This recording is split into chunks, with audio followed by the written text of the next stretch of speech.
On today's special episode of Homeworthy, we're heading to the heart of the Mid-Atlantic to explore a collection of truly stunning homes across Maryland.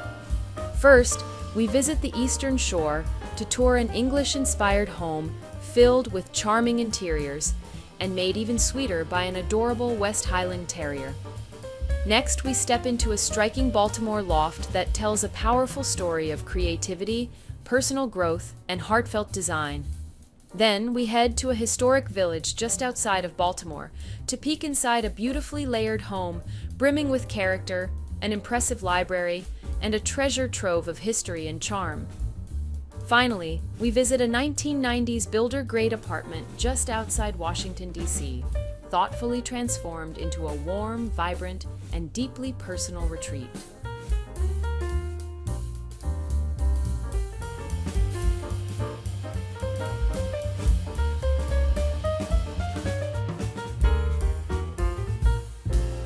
You're watching Homeworthy, where we believe every home has a story. If you're looking to make your own space more homeworthy, we've teamed up with Cherish, our go-to online destination for chic, one-of-a-kind finds, sourced from the world's most wonderful vendors.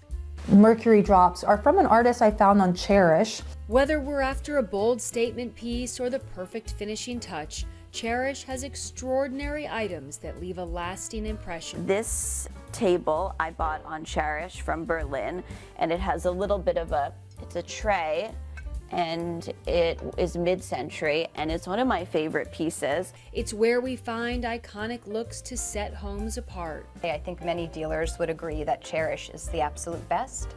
So to support Homeworthy and discover amazing items from Cherish, scan the QR code or click on the link below to start shopping.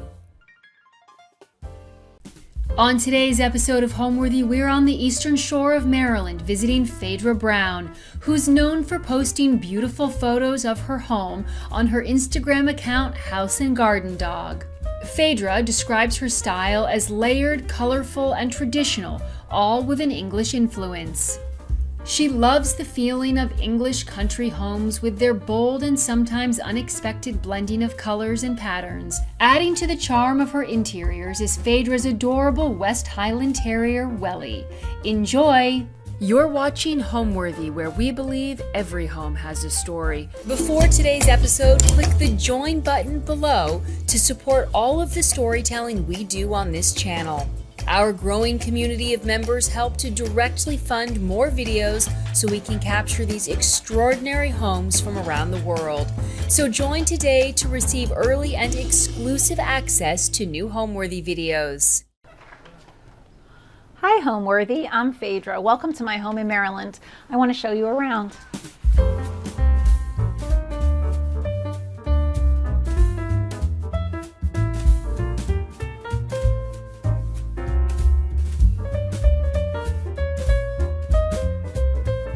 Hi, my name's Phaedra Brown, and my Instagram is House and Garden Dog. I came up with that because I wanted to show our house and my love for interiors and my garden. And Welly, who's my little West Highland White Terrier, is kind of like the star of the show. And I sort of like it that way. He's kind of the face, so he's the official House and Garden Dog. So we're here on the Eastern Shore of Maryland. My husband and I have lived here for 14 years. This house was a spec house that the previous owners bought to live in temporarily, and they only lived here for a year and a half, so it was a very neutral foundation. It's on some water, and it's just was a great spot for us to sort of bring our own vision. I have a really collected, colorful look. I like a lot of English country and just like a open, colorful pattern play going on. We started off with more neutral base, and then I just slowly kept adding lots of color and pattern. And I wanted the house to feel really comfortable and welcoming, where people could just come in and, sit down and be comfortable. I didn't want it to feel too formal, and hopefully it feels really welcoming. I don't have any background in design. It's just something I've always loved doing. I got really into gardening, and it sort of translated into designing the interiors. And the more I started, buying and shopping and reading a ton of magazines and books, it just really became my passion. Welcome to our living room. This is one of the first spaces that you see when you first walk into our house. It's kind of a small angled space, so we ended up putting the sofa here in front of the window, which lots of times people say not to do, but it really helped the flow through the space. I added a little game table that is actually a desk, so you can do a couple of different things with it, but it works because it is adding to the same, conversation space, but yet it also functions a little bit separately. This mirror was my grandmother's, and it's been with me since my very first apartment, so it's always been in the living room, so I had to put it here. And we started off with the room being just kind of a neutral beige, and I decided I wanted to paint it this orangey color. My husband was worried it was going to look like we were living in a pumpkin pie, but actually, I really love it. He does too, and we get so many compliments on the color. I think it just makes everything just really warm and welcoming, and it actually is a great backdrop for art. We have a lot of gallery style, salon style hangings, and I like to collect vintage paintings, as well as some that we've had done of Welly. We did a skirted table. I find them to be so useful. It's easy to have a different tablecloth made. This little painting of Welly was done by Paintings by Az. She's in England, and she does an amazing job. I think she replicated Welly just perfectly.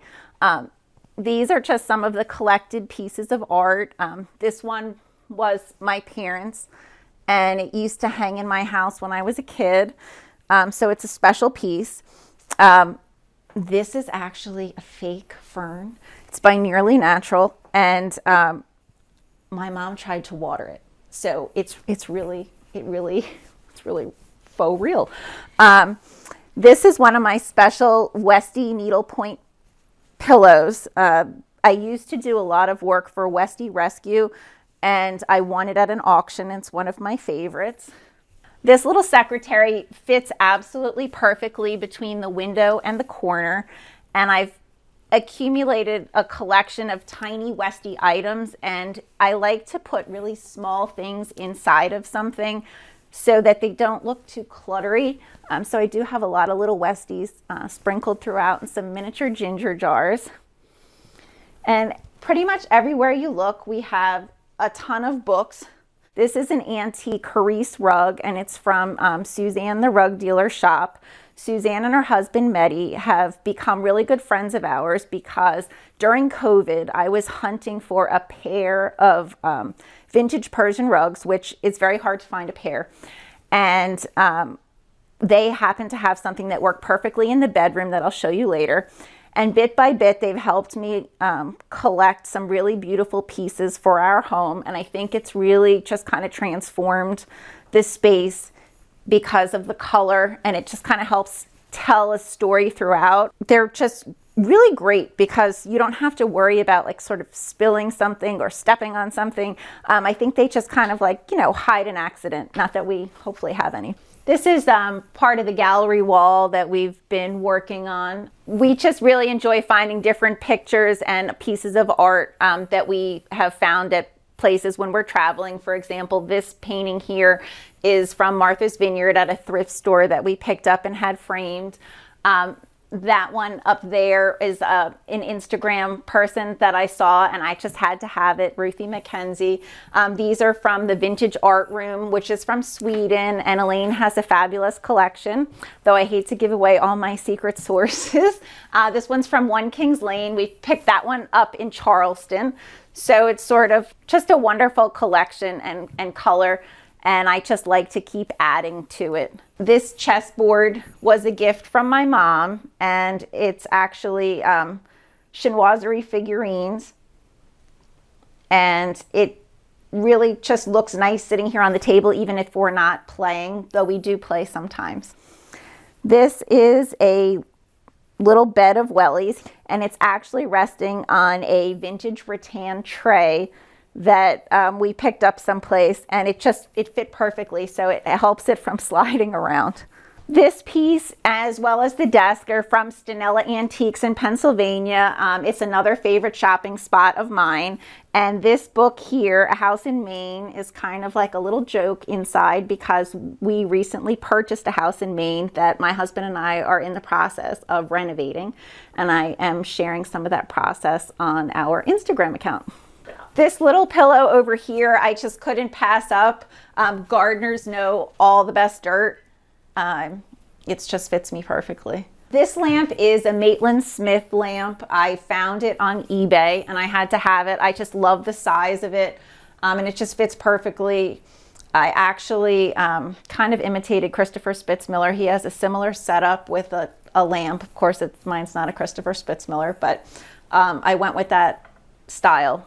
And I think it looks great, kind of has all the colors in the room. This little handmade bear is from Mr. Barry Teddy. And I just think it's absolutely amazing that this was just handcrafted. And it just he looks so sweet sitting here. So, and his orange bow matches perfectly with the orange room. We always get a lot of questions about these stained glass doors. My parents actually commissioned them as an anniversary present. One of their neighbors and friends does stained glass, and she helped me come up with a design, and it's obviously 2 ginger jars.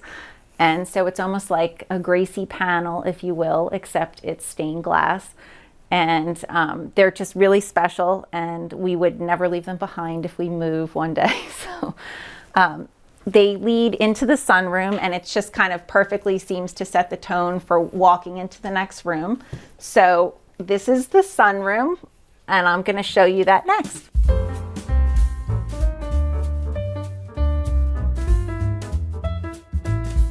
Welcome to our sunroom. This is a 3-sided glass room that overlooks the garden, and we spend actually a ton of time in here. This is faces the front of the house, so we put this antique pine chest here to kind of give ourselves just a little bit more privacy. I love the knobs. They're old acorns that are carved.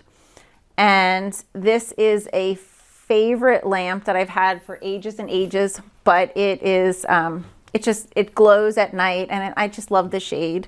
These are flowers from the garden. Some gladiolas and hydrangeas. These are a pair of Tommy Bahama chairs, have been with us since the beginning. I reupholstered them with this Jane Shelton Quentin fabric, which is one of my absolute favorite fabrics. I'm hoping to use the red colorway in Maine. The sofa here actually faces the television, and I put a quilt down because Welly loves to sit on it. It's a wedding ring quilt, which usually has a scalloped edge, so I really like how it sits. But I would always recommend finding a really pretty quilt, a vintage quilt, to give you a little protection if you have a dog or kids. This pillow was a favorite just because it's a great flame stitch pattern. I just found a little remnant and had it made. This ottoman used to be green, and we recovered it with the animal print. One of my favorite things about the sunroom is the view of the garden. We have a small fenced area off of our deck that actually the previous owner put in because they also had a dog, and it worked out to be the most perfect spot for a perennial garden. And so I packed it absolutely full of plants. I have a habit of overplanting, which any experienced gardener will tell you shouldn't do. But it does make for a really exuberant cottage style look. So that's a favorite to see. And again, like another skirted table, it's moved all around the room. It used to be on the other side, and really easy to switch out and get just a really beautiful fabric that you love and have a tablecloth made. I always just buy the bases at Ballard and then just find a great fabric that I love. For the skirted tables, if you want to have one custom made, you just need to let the seamstress or the workroom know, and you may even be able to have it done at your dry cleaners, the diameter and then the height of the table and the drop. So then they can do a floor length one from that. So this is just a 36-inch wide, it's 30 inches tall. This pair of Chinese lamps is a favorite. I thought they just fit absolutely perfectly with the colors and the feel of the room. I used to collect sunburst mirrors. I had an entire wall of them in the living room before I switched to the gallery wall. So this is an old picture of Welly as a puppy. And we don't have a ton of photos on display, but we do have a couple. And I try to keep a lot of plants going in the sunroom. I love a covered tissue box. I collect the vintage wicker ones when I find them online or, in thrift stores or something. This one actually came in this perfect shade of lilac. I have just a couple little figurines. I'm always stacking books and candles and just, little odds and ends. This was one of a pair, and sadly the other one broke. So it moved in here from the dining room. The cranberry glass really looks great against the window. I have a lot of pillows custom made. I like to hunt for vintage fabric. There's a couple of local shops that sell great brands like Vintage Schumacher and stuff. So I'm always looking for something that's a little different. I like to just pile it on, kind of the more the merrier, mixing and matching. And the same thing with the quilts. I think they add just like the perfect dose of color and comfort. And occasionally I like to find a vintage needlepoint piece. Sometimes it's just a needlepoint that I have made into a pillow. Sometimes I'm lucky enough to find an old needlepoint pillow. If that's the case, like this one, it was a pillow, but I had it redone so that I knew it was clean and good. The back was kind of grungy and I just wasn't sure. So better to be safe than sorry. I like to just randomly pop sometimes like little plates. We use them for coasters and stuff like that, and just, stack books. I like things with a scalloped edge. So like the quilt or this little table that I picked up, and the occasional piece of wedgewood is kind of starting to make its way into our home. I have a lot of the blue pieces, but I recently picked up that little pink one, and I think it just, fits perfectly. I love lettuceware and cabbageware, so I'm always picking up little plates, covered dishes and stuff like this one here, and it just kind of like randomly goes wherever. I have a few candle scents that are kind of my go-to. This Claremont one is actually the Claremont Hotel up in Maine, and it smells so delicious. It's like the perfect seasonal scent.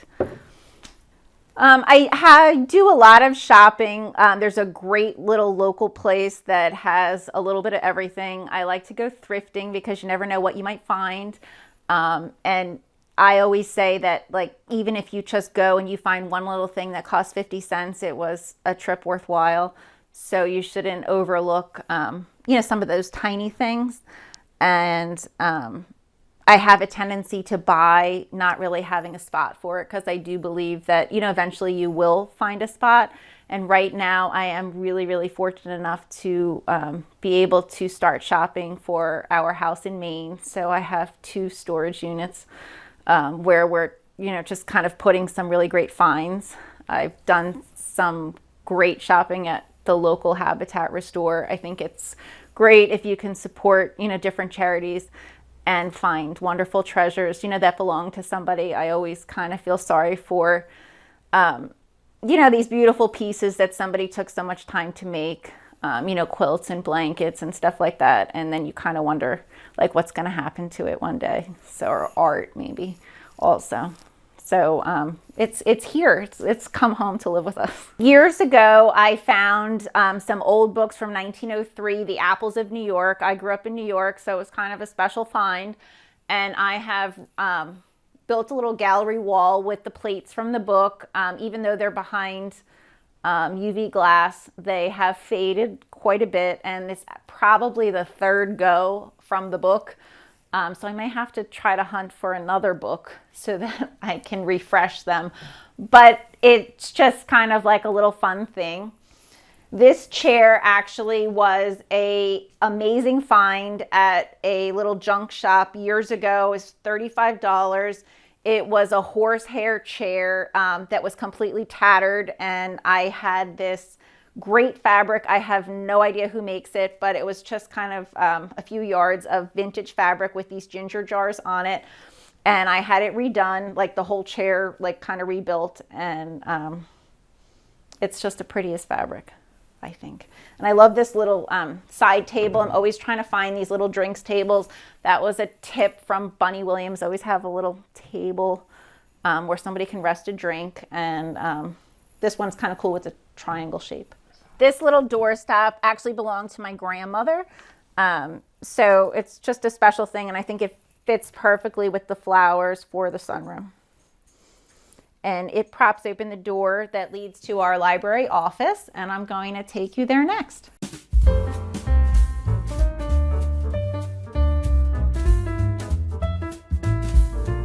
Welcome to our library, which is also our home office. I get a lot of work done here at the desk that overlooks the window. I have a lot of little personal things that I've collected on top of it. I have a thing for like little vintage watering cans and little tiny wheelbarrows. I have learned that the watering cans are a little easier to find, so I've gotten more selective, but the wheelbarrows are pretty tough. This is a little vintage Westie tray, which is a special find. That is actually my Angel Dempsey over there. Wellie's my third Westie. And there's a picture of me with my parents and my dad. My dad passed away 7 years ago, so I like keeping him close to me, you know, when I'm sitting here. Here's another skirted table. This one went a little all out with the pleats and the fringe. I absolutely love it, but I learned early on that it's a lot easier to have a more plain skirt made than this kind. This is a little pricier as far as the fabric goes. The mirrored top, I don't know why Ballard Designs, you don't make these anymore, was antique mirrored top was amazing. I have a lot of plants, and this particular plant loves to be in the corner. We went with another gallery style wall hangings here. This painting is a Peter Keel. My mom finds it terrifying. She thinks he looks like a scary clown, but I think it's kind of cool. That is a Gray Malin photograph of an iceberg, I guess down in Antarctica, I believe. And then I have a lot of just pieces that I've collected, some needle points. This one over here is a special favorite because it came from France, and I had it framed. The mirror was an amazing find. My neighbor was moving, and she gave it to me for $10.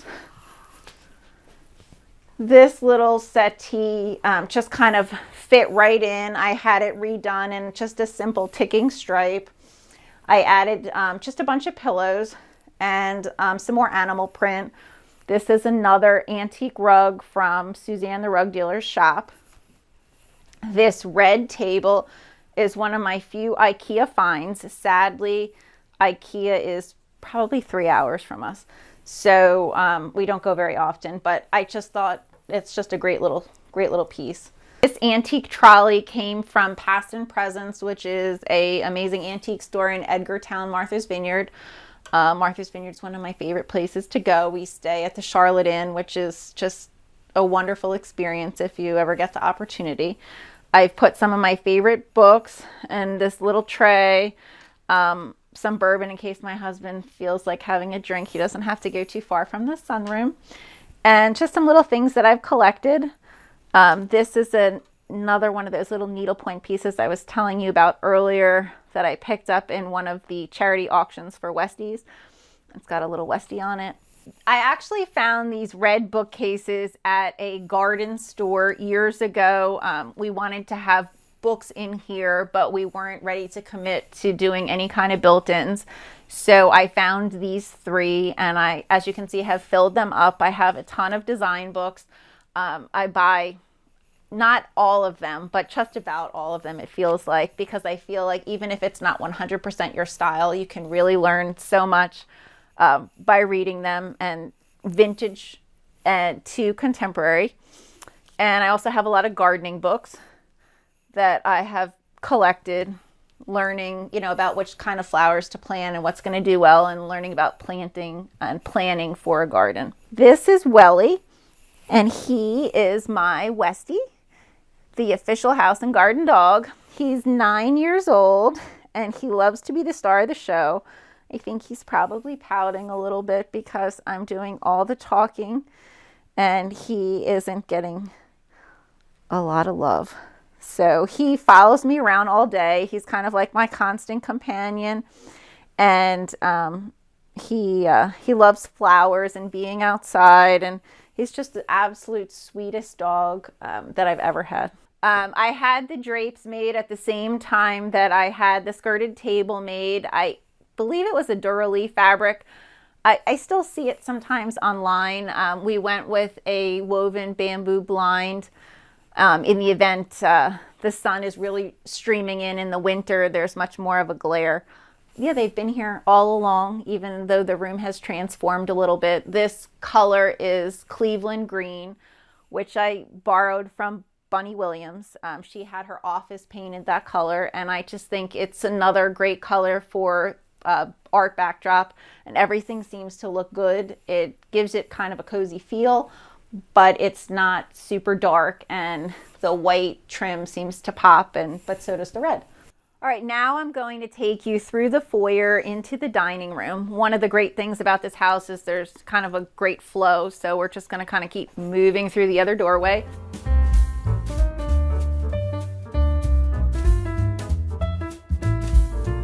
This demi-lune shaped cabinet fits perfectly into the little niche here. This painting we've had since we moved here. It's a Louis Vuitton trunks painting, and these gladiolas are from the garden. I have a deer that comes and wants to eat all the gladiolas, and so I am cutting like crazy even before they're completely ready to open, because I'd rather them be in here than him eating them all. So our foyer is kind of an unusual shape, it's kind of long and branches off in a lot of different directions. We've got another vintage Persian rug here, a bamboo chair that kind of works just about everywhere. The zebra umbrella stand was actually my grandmother's, which I think is just so cool that she had it for so long.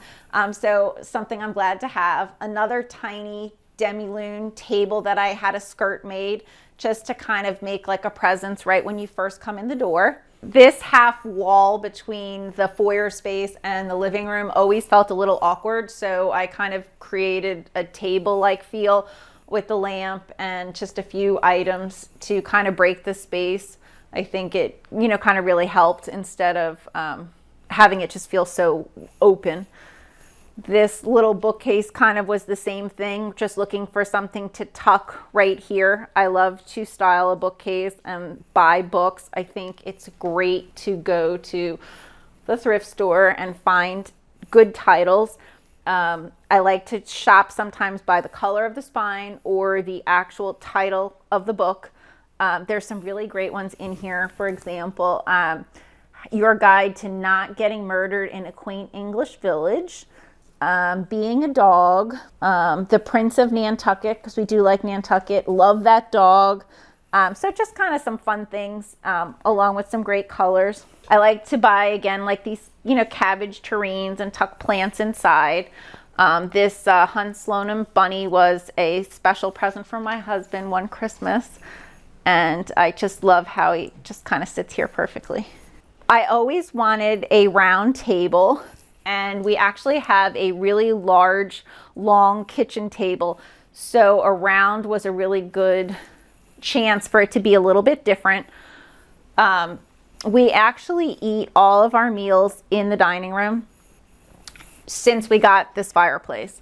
It felt as though we weren't using the room because we sat in the kitchen, and we were trying to come up with what would help us use this space and make it a little bit warmer. It's definitely one of the darkest rooms in the house, especially in the winter. So because this is an interior wall, we actually bought a electric fireplace and had this mantle custom made and this tile custom painted to sort of elevate the whole thing, but it is just a great mood enhancer. It warms up the space. It puts out a lot of heat actually, and just kind of helps create a focal point. These lions I picked up locally. I love to have little lamps on. I think it's okay to have the cords dangling. It kind of is what it is. This is a mirror from Wisteria. I liked the fact that the bullseye is a convex mirror, so it doesn't really reflect awkwardly. This chandelier I found at an antique store and had to have somebody put it back together, so we tried to get creative with the crystal placement, but I do like how it looks. I went with a sunburst medallion, just one I found on Amazon. I painted it white myself. I love to set a pretty table. I like to mix and match china. Doesn't have to be expensive. It can be everyday. If you find, you know, just 2s or 3s or 4s, that works out, especially for a table for 4. Here I have green and white stripes and leaves from Cascada, which is kind of like wonderful everyday mix and match with everything. Pink cabbageware again, pretty napkins that I just like to collect. Simple bamboo flatware works, you know, with everything. And these little plates are just so pretty. These little bread plates. I think sometimes you can just pick up a whole bunch of them. They function as coasters. You can use them everywhere. These chairs we found, and I had them redone. I did a animal print with this red, which is really durable.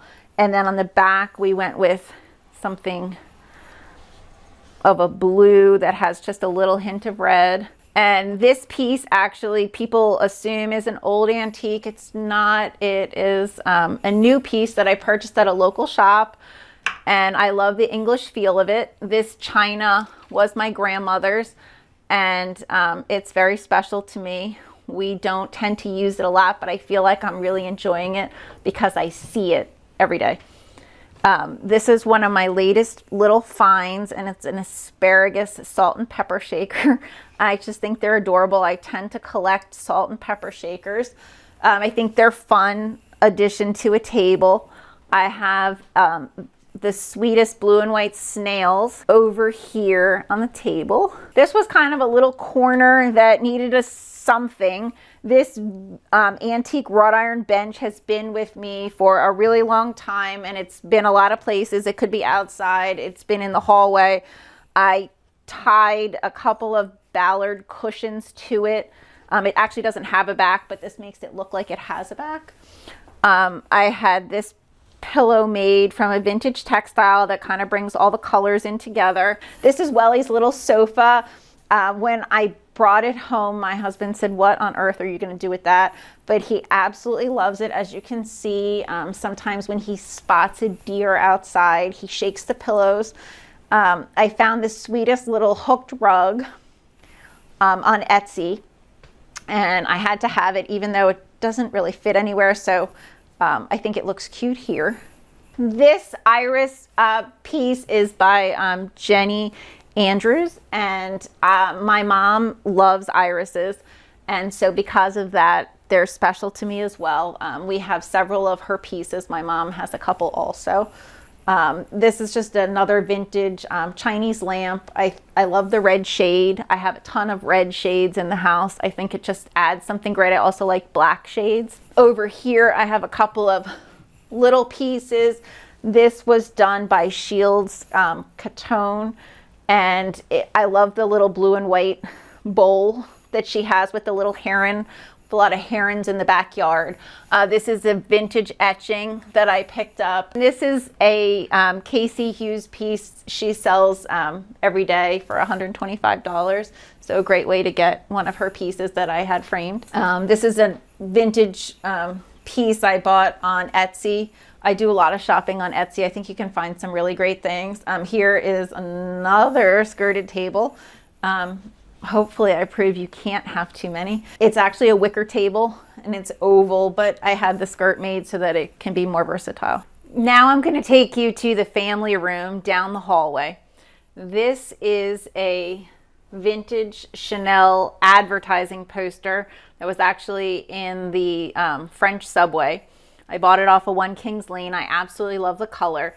It functions oh so slightly as a mirror, so you can bounce a little bit of view out the doors in the kitchen. This is another bamboo piece. I absolutely love bamboo furniture that we bought at Past and Presents in Martha's Vineyard. I've filled it chock full of books with a tiny little lamp. This little wicker ladybug is a favorite. I just love ladybugs. And this little picture is from an artist in Kennebunkport that we met one evening, and he invited us back to his studio and signed a print for us. And this was way before we ended up buying our house in Kennebunkport, so it's a special piece.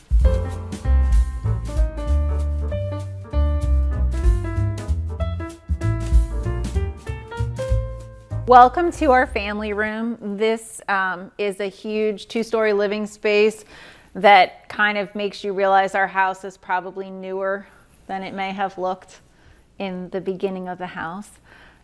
It's changed a lot, and because I've just added a ton of pattern in here. We started off with a pair of neutral sofas, and then I wanted to make it a little different.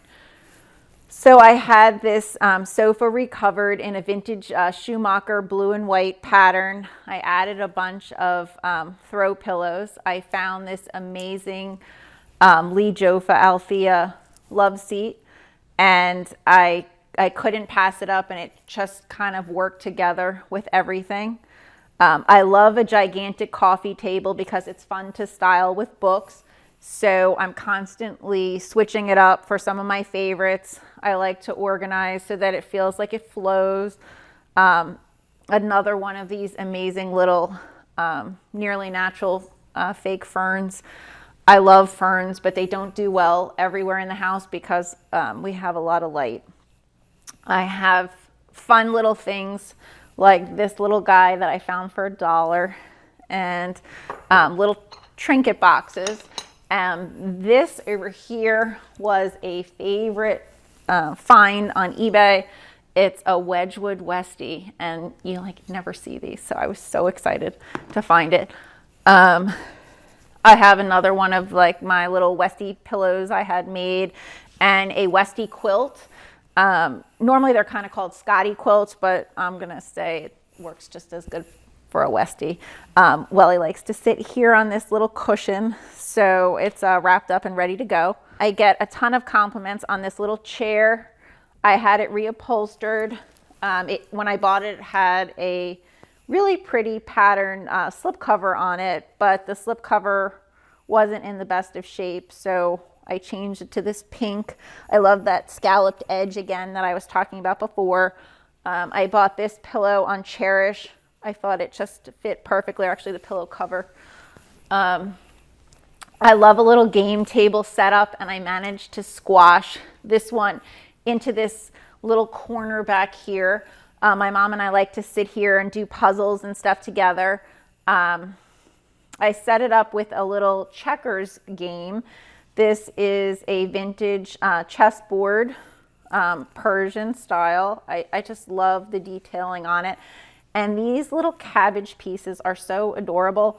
I had them made on Etsy a couple of years ago because I found them originally as ornaments, and I used them on my tree, and then she made them for me without the little hooks. These are 4 chairs. I found a set of 4 chairs. We only have 2 right here with this great pattern that just kind of works. I wish I knew what it was, but they're really comfortable. Parsons chair, which is like just a great style that works with everything. I chose this photograph because the herons remind me of the herons that we have here. This is more of my collected art. These are the other flower photos that were from a family friend years ago, and they're very special. This is a gorgeous needlepoint piece. I wish that my needlepoint skills were this good, but I found it online, all put together in this gorgeous frame. Here's another little cabbage. These are Holland mold cabbages, and I tend to collect them when I find them. I just think they look so cute. I found this little bamboo piece for $5 years ago. It used to be in our bathroom before we redid it, and now it holds books. This little Westie with the mouse was a gift. These club chairs I redid in a green velvet. I just love green, and I've been adding more and more of it to the space. Here's a couple more of the vintage quilts that I collect. I just find them, you know, where I like them, but I really try to get ones that have a great edge. So this one has like a zigzag edge, which is kind of why I fell in love with it. This skirted table started off actually yellow, and it's a really beautiful table the way it's made, and the previous owner left it behind for me. It was starting to get really faded, so I just had a top made for it, and Welly likes to go under there and hide, so it's kind of like his little serious nap spot. I like to tuck little flowers here and there. These zinnias are one of my summer favorites, and I try to plant a lot of those in the garden. This was made by somebody years ago for me, crocheted with stars. And this is a little Trisha Lowenfield pillow. I really got it for Welly's bed, but it kind of moves all around. Here's another one of those little wheelbarrows that I was telling you about. Like I said, I just pick them up where I see them. This console table here is a Lucite Jonathan Adler table. I like to have a few little modern pieces mixed in to keep things feeling fresh, and it helps divide the space from the family room into the kitchen and the breakfast table area. Here's another one of those little cabbages that I just used as a vase for some of these zinnias. This one has a little tray that it comes with. Everybody loves this pillow. It's a little beat up. It's one of the few pillows I haven't technically redone, like I was talking about earlier, a Chinese Empress. And I just think color-wise it fits in perfectly. I had it, and then it ended up working perfectly with everything else.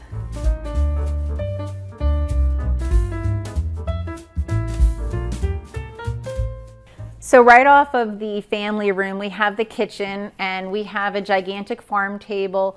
This is 8 feet long, and it's a river pine with walnut cabriole legs. I found these bamboo chairs for the host chairs at a local shop, and I just thought they fit perfectly with these vintage caneback chairs. I bought them like this and just had the seats redone. I got 6 for $100, which was a really exciting find. They are so comfortable. I wish I could duplicate them. I love the rug, which is another great find from Susie and the Rug Dealer's shop, and I think it just kind of really warms up the space. We used to have a seagrass rug in here, which made the whole thing feel a lot more neutral, and this just seemed like it warmed it up and made the space fit a little bit more with the front of the house. This table is great for setting up flower arrangements. These little moss ball vases were made by the local florist for me, and I just like to poke like little things in them. This is where we go outside. We have a beautiful view that we absolutely love, a really large deck, and then we have steps that lead down into the fenced cottage garden, which is my favorite space in the summer. And I'll show you that later. But in the meantime, let me show you the rest of the kitchen. I found this tray years ago, and we kind of put all of our little liquor here.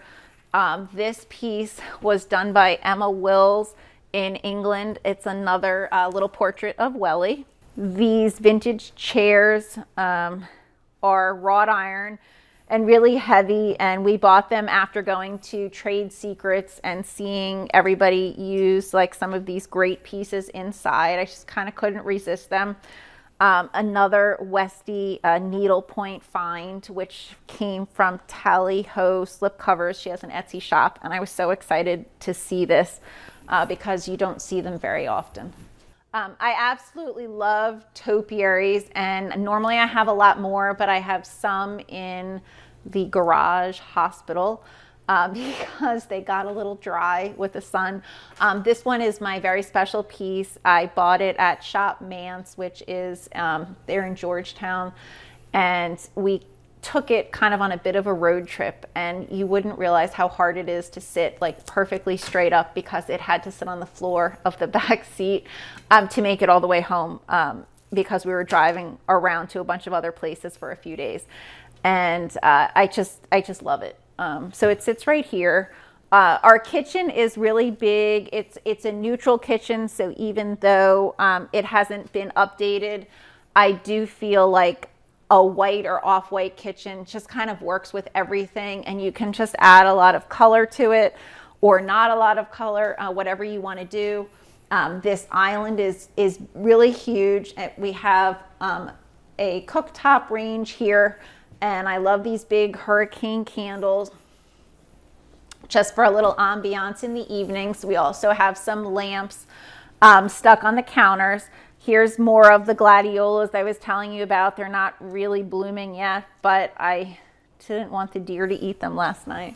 On our way up the stairs to show you the bedrooms, I just thought I'd point out this chest. It is hand painted. Everybody loves it. I just thought it was a great garden inspired piece with the wood top. I don't think it's really old, but it kind of looks old.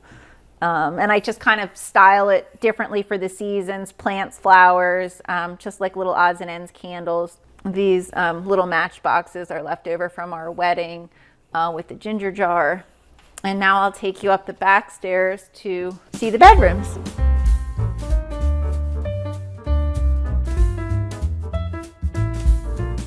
Welcome to our primary bedroom. This bedroom is absolutely so large. I had a really hard time figuring out how to set it up because it's L-shaped.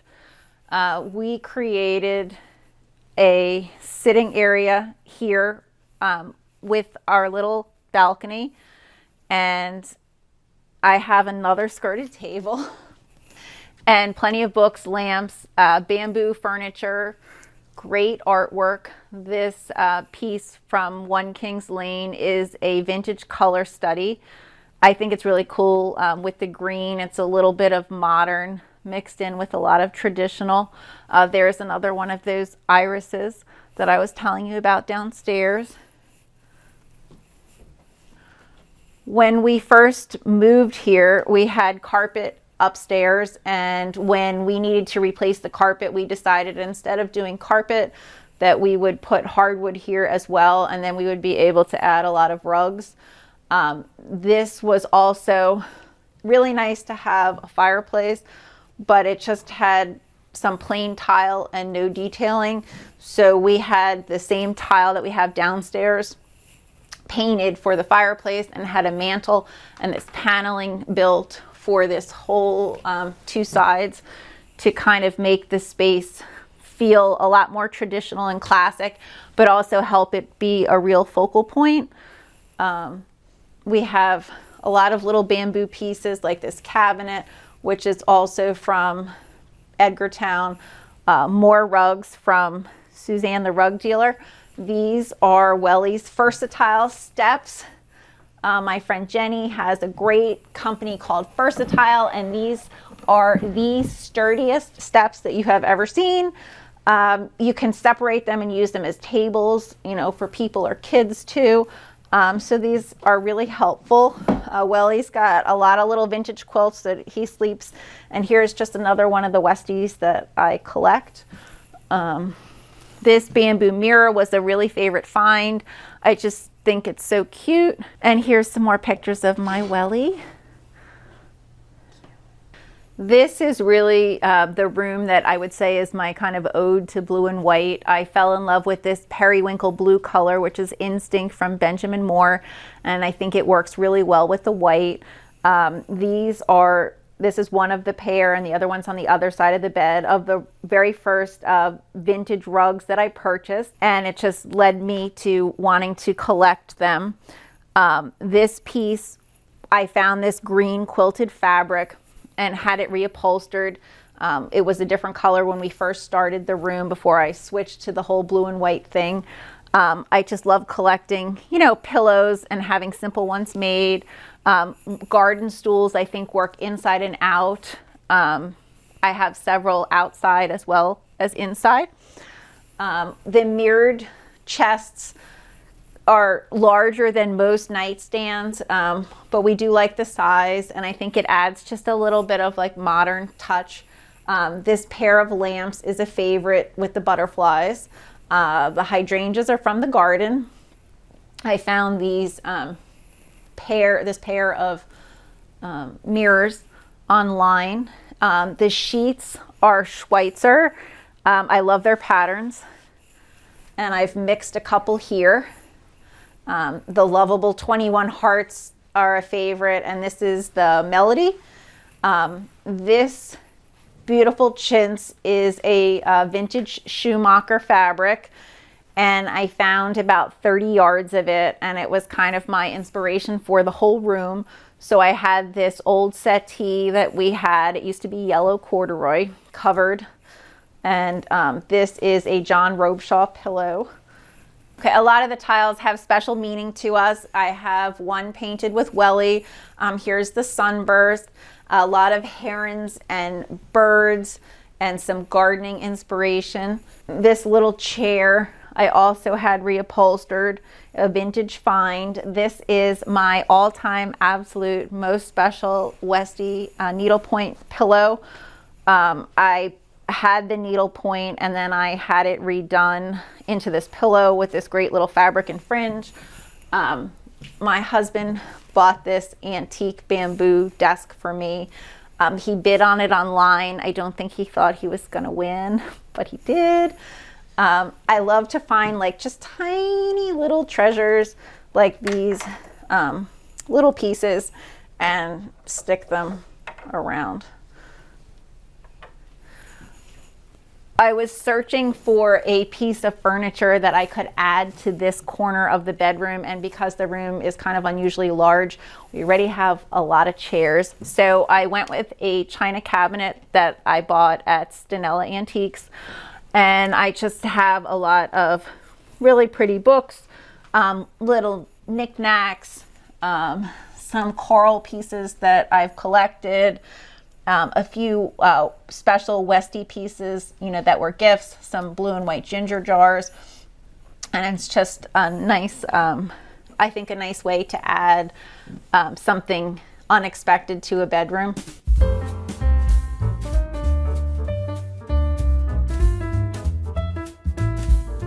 Welcome to our primary bathroom. I know that a lot of people have seen this on Instagram, so I'm really excited to share it with you. This space was completely different when we bought the house. It was a lot of pinkish mauve brown tile, glass block window, huge jacuzzi tub, and it took us a really long time to figure out what we wanted to do to make it different. After staying at the Graydon house in Nantucket, I fell in love with their showers because they had blue and white tile murals in the shower, and I wanted to recreate that. So I had the lady that did the tiles on the fireplace do a gigantic mural. It's three-sided, and it's basically a chinoiserie inspired version of our backyard. It's a really large shower. It's 5 by 7, and it used to be this way, and it was a really long dark space, so we turned the shower sideways so that we could have the mural go all the way around the room. We've got herons, blue and white pots, little ducks, all kinds of butterflies and birds, the bridge that you see outside, and it's really, like, I think one of my most favorite spaces in the house is this bathroom. I'm really, really excited and proud about how it came out. It was a ton of fun to work on.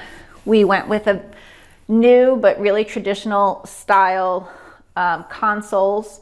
sinks here. This wall actually slopes down. It's over our garage. We had small mirrors made at the local framing shop with this great bamboo because a regular mirror was going to be too tall. I love having 2 small towel bars, and it's a great way to hide an outlet. I picked up on this from Caroline Giddier, I hope I say that right, and she was so generous. I had reached out to her to ask her the measurement of the towel bar, and she told me it's 9 inches. So we bought the towel bars and we had them cut to fit. These are visual comfort sconces and just like a really nice classic look. But I did buy this chandelier. I fell in love with the Delft chandelier, but the shades were kind of like the icing on the cake. And I just bought that small medallion, which seemed to fit perfectly. And we put that up. I went with a piece of furniture here, another find from Stanella. It actually ties into the one that's in our living room. And we keep a lot of toiletry items and stuff in here, hidden away, but still accessible. This is kind of a really, it looks pretty, but functions so well. We've got mouthwash and a really, pretty decanter, beautiful, but really simple cups from Amazon. They just look pretty. A tissue box cover, also from Amazon. I keep my daily contact lenses in here. Q-tips in a little cup. It just makes it easy and accessible. One of our contractors who took it out of an old house in the area several years ago and never used it. We had it redone, and I don't actually really take baths, but I do bathe welly in it. So this handheld from Newport Brass is really great and useful. These little vintage botanicals I found framed this way. I thought they fit in perfectly with the dark green. Originally, we were going to cover the window with an interior shutter, and then I thought, why not go with a curtain? I found these vintage chintz curtains online, and I just thought they worked perfectly.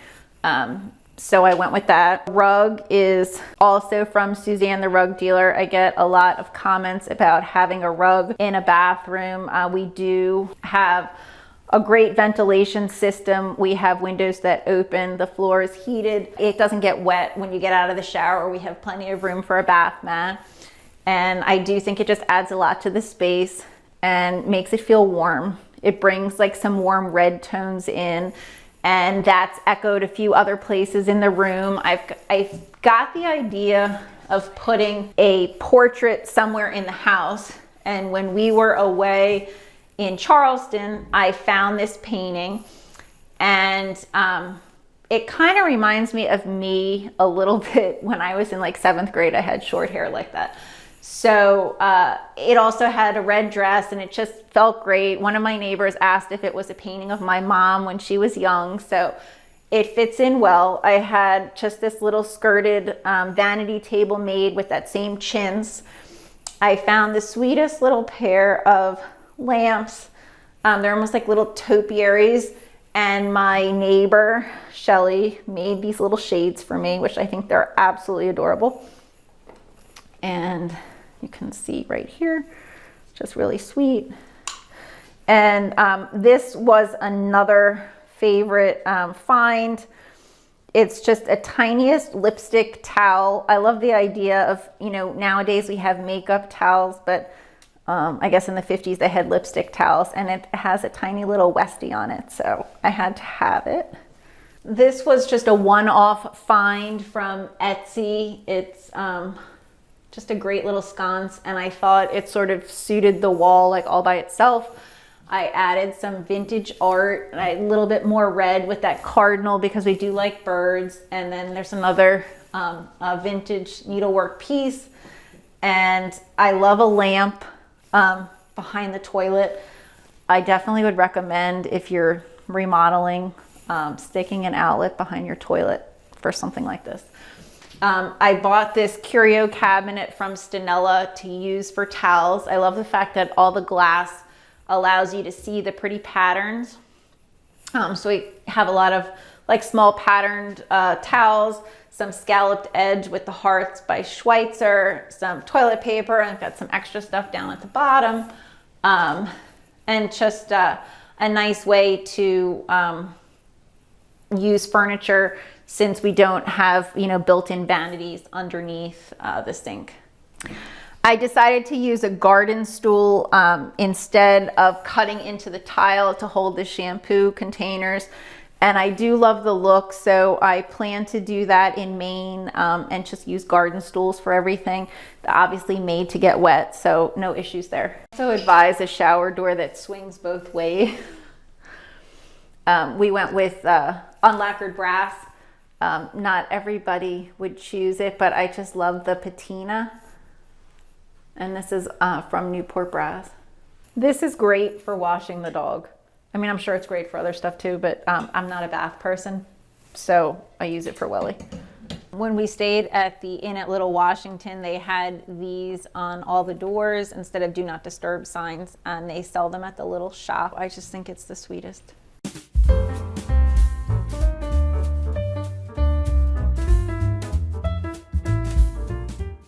My mom only lives about an hour away from us, but she spends a lot of time here, especially since my dad passed away. So a few years ago, we decided to completely redo this guest room and make it a room specifically for her. So I started with the rug because her favorite color is blue, and then we sort of built from there. It's just a really cozy, layered space. It's a soft red called Moroccan Spice from Benjamin Moore, and she gets the morning sun and it just completely glows. She really loves it. I found these on Cherish during COVID and had to drive to New Jersey to get them. I had the pillows and the bed skirt and everything made with vintage Schumacher fabric. The headboard was just like a not very expensive find that we reupholstered. This is a Swan's Island blanket that was a present years ago. And this really, really soft, like velvety quilt, or I guess it's velvety, fleecy, is from LL Bean. The scalloped sheets are Land's End. They're really soft. I got some little flowers from the garden, a vintage needlepoint bench that she can put some stuff on. This Brighton settee was from Gone Girl Consignment, and I was so excited to find it. I had the cushion made to match the pillows. Another bamboo piece full of books. Obviously another garden stool, because blue and white and garden stools just kind of work everywhere. It's great to have some extra spots to put things down. My mom loves birds and hummingbirds, so I have some vintage hummingbird plates here that I bought already framed. So it's been a fun collection. I found this great lantern, and it's just kind of a favorite. We exchanged the fan for the light, and then I found that little medallion that has like pretty much the very same pattern that you see in the lantern, which I thought was so cool. So we added that. Coming here, she said it feels, so wonderful when she wakes up and knows that she's here with us. So it's just really special to me. I got this mirror, which has carved birds from the previous homeowners, and the lamps we found in Richmond. And I found the sweetest little shades. I love the way the little flowers are punched out, and it just kind of gives that really pretty glow. I always use these covered tissue boxes. I either go with the wicker or these, and there's always nice to have like a little plate or a tray. And then these little flower frogs, there's no flowers in it, but it just looks nice like on display. And I always think if you have a vase that looks good empty, it's nice because you don't always have to have something in it. Some vases feel like they don't look great if there's nothing in it. So better this way. We've got a vintage wicker stand that I just filled with some great books to display.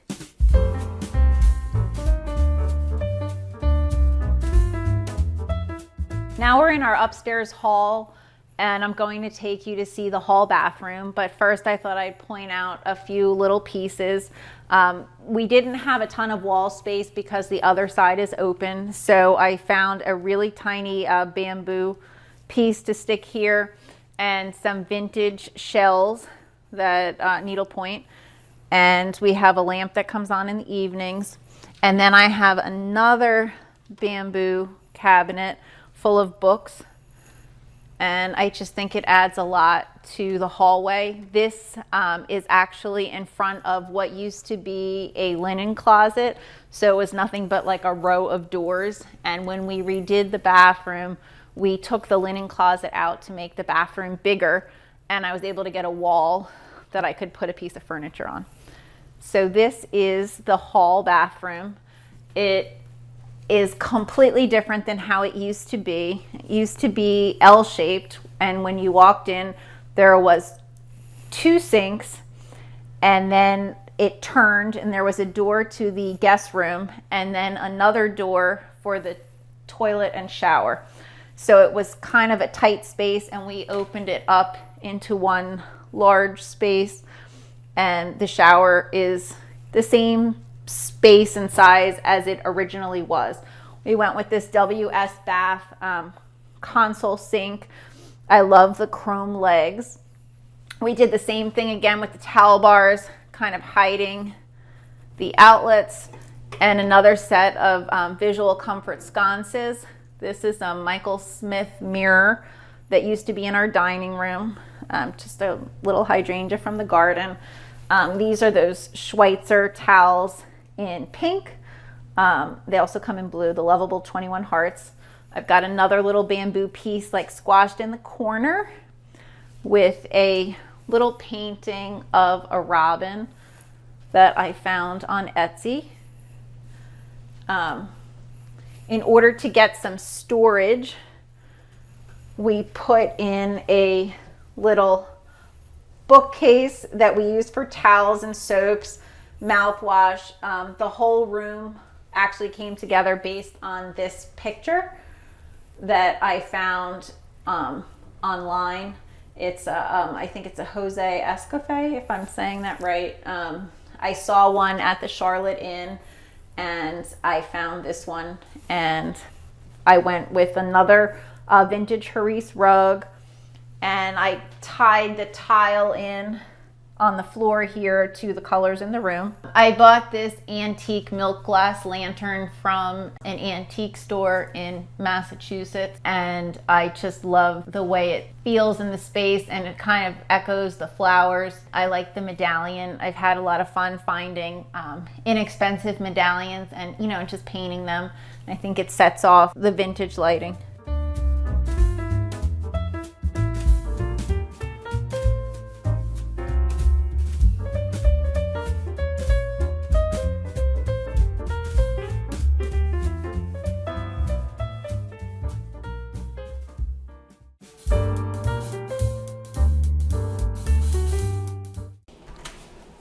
Hi Homeworthy, I'm Michelle and welcome to my Baltimore loft. Come on inside.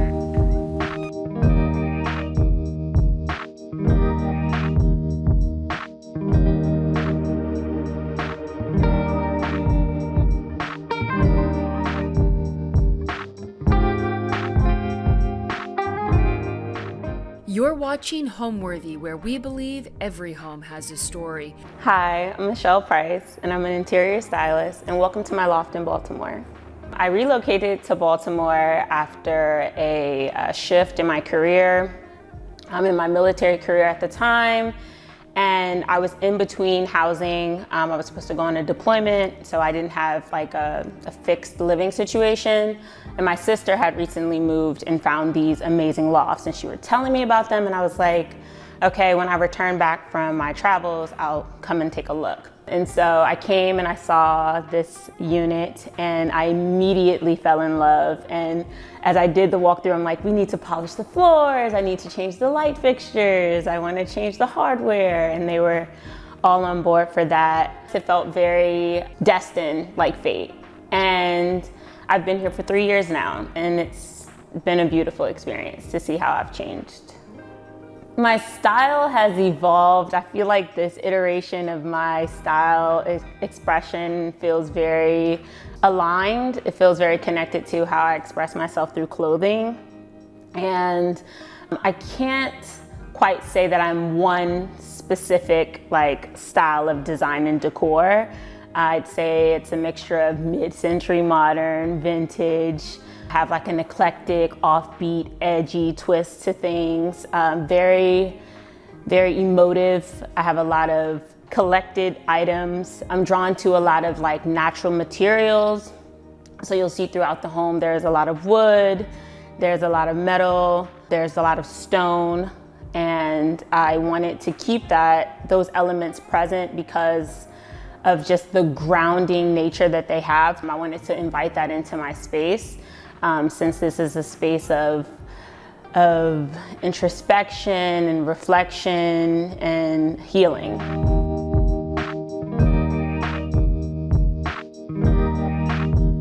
Welcome to my entryway. I have to have a candle burning. I have to have incense flowing. And then I placed a cute vessel that I picked up during one of my visits to this vintage shop that was here in Baltimore, but they're no longer here, Hunting Ground, which I loved so much. I would visit that store, literally it felt like weekly. I love the adrenaline that I get when I find something or I'm going for a little hunt. So picking up that piece was really cool.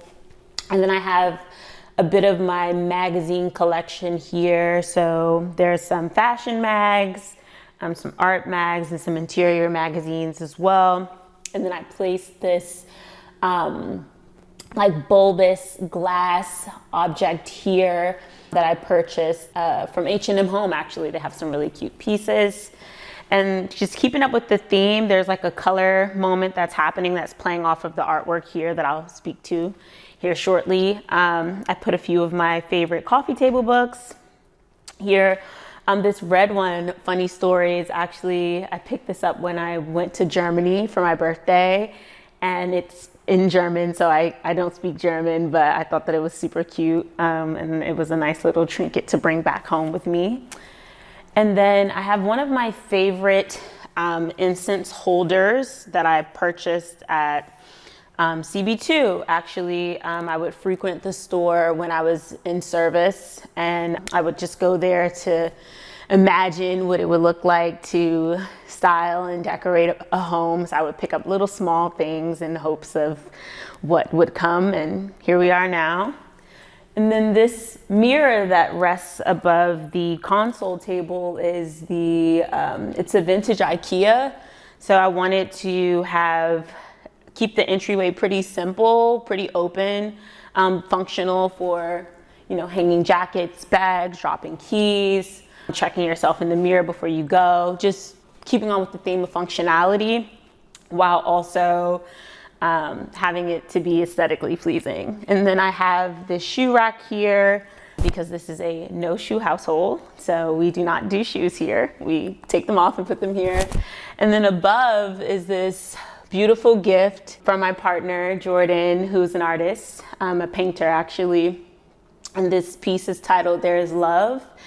And I think that placing this in the entryway is an ode to how much love exists in this space and a reminder that we can always return to love. So yes, this beautiful piece rests here.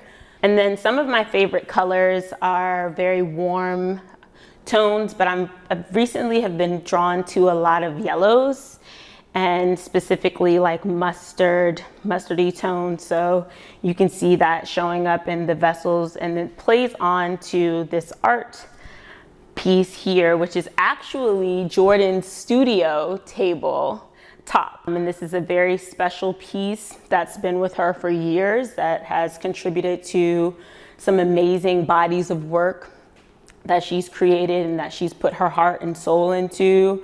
Having that here alongside of some very special plants which is something that I love so much. It's been a through line for me over the years. When I felt like I didn't have a space to call home, I knew I could always return to nature, and that's where I found a lot of my strength. So having these very specific styles of plants, this is a Dracaena, a dragon tree, and I love how very airy it tends to be. I think that really frames this space really nicely.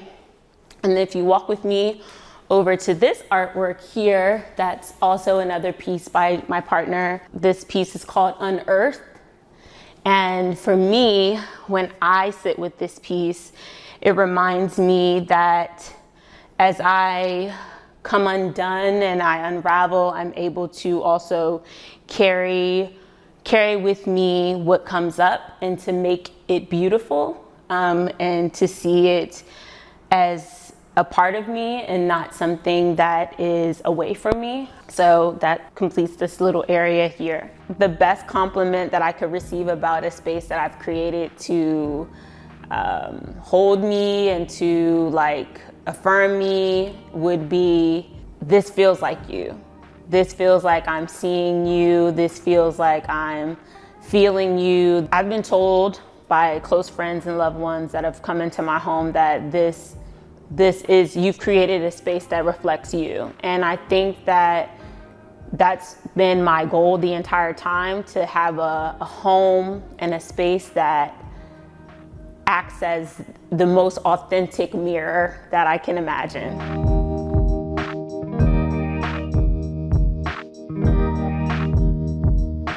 So we're now entering the living room space, which is honestly one of my favorite areas of the home, and one of my proudest areas in terms of design and decorating the space.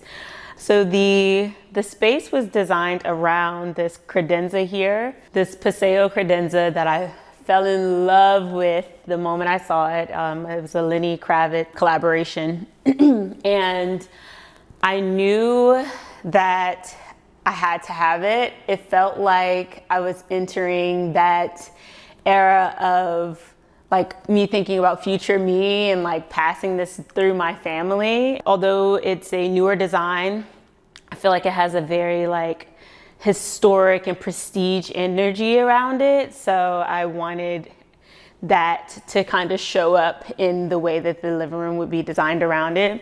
And I love like the geometric shapes, the various woods here. And then on top, I typically change this, I want to say maybe every few weeks, but I have a candle, of course I have an incense burning, and I have this beautiful wooden bowl here that has a lot of Polaroids. I really love like film, Polaroid cameras, and I would capture a lot of memories over the years.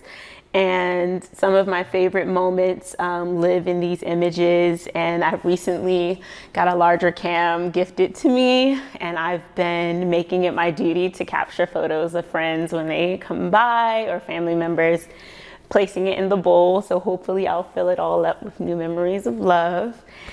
And then we have this vessel here, which honestly, it looks like it's like 200 pounds, but it's so light, you wouldn't even believe it. I love the texture and the form, and it reminds me of like a leaf, like an older leaf, like a withered leaf. And I really thought that it would just kind of tie this area together so nicely.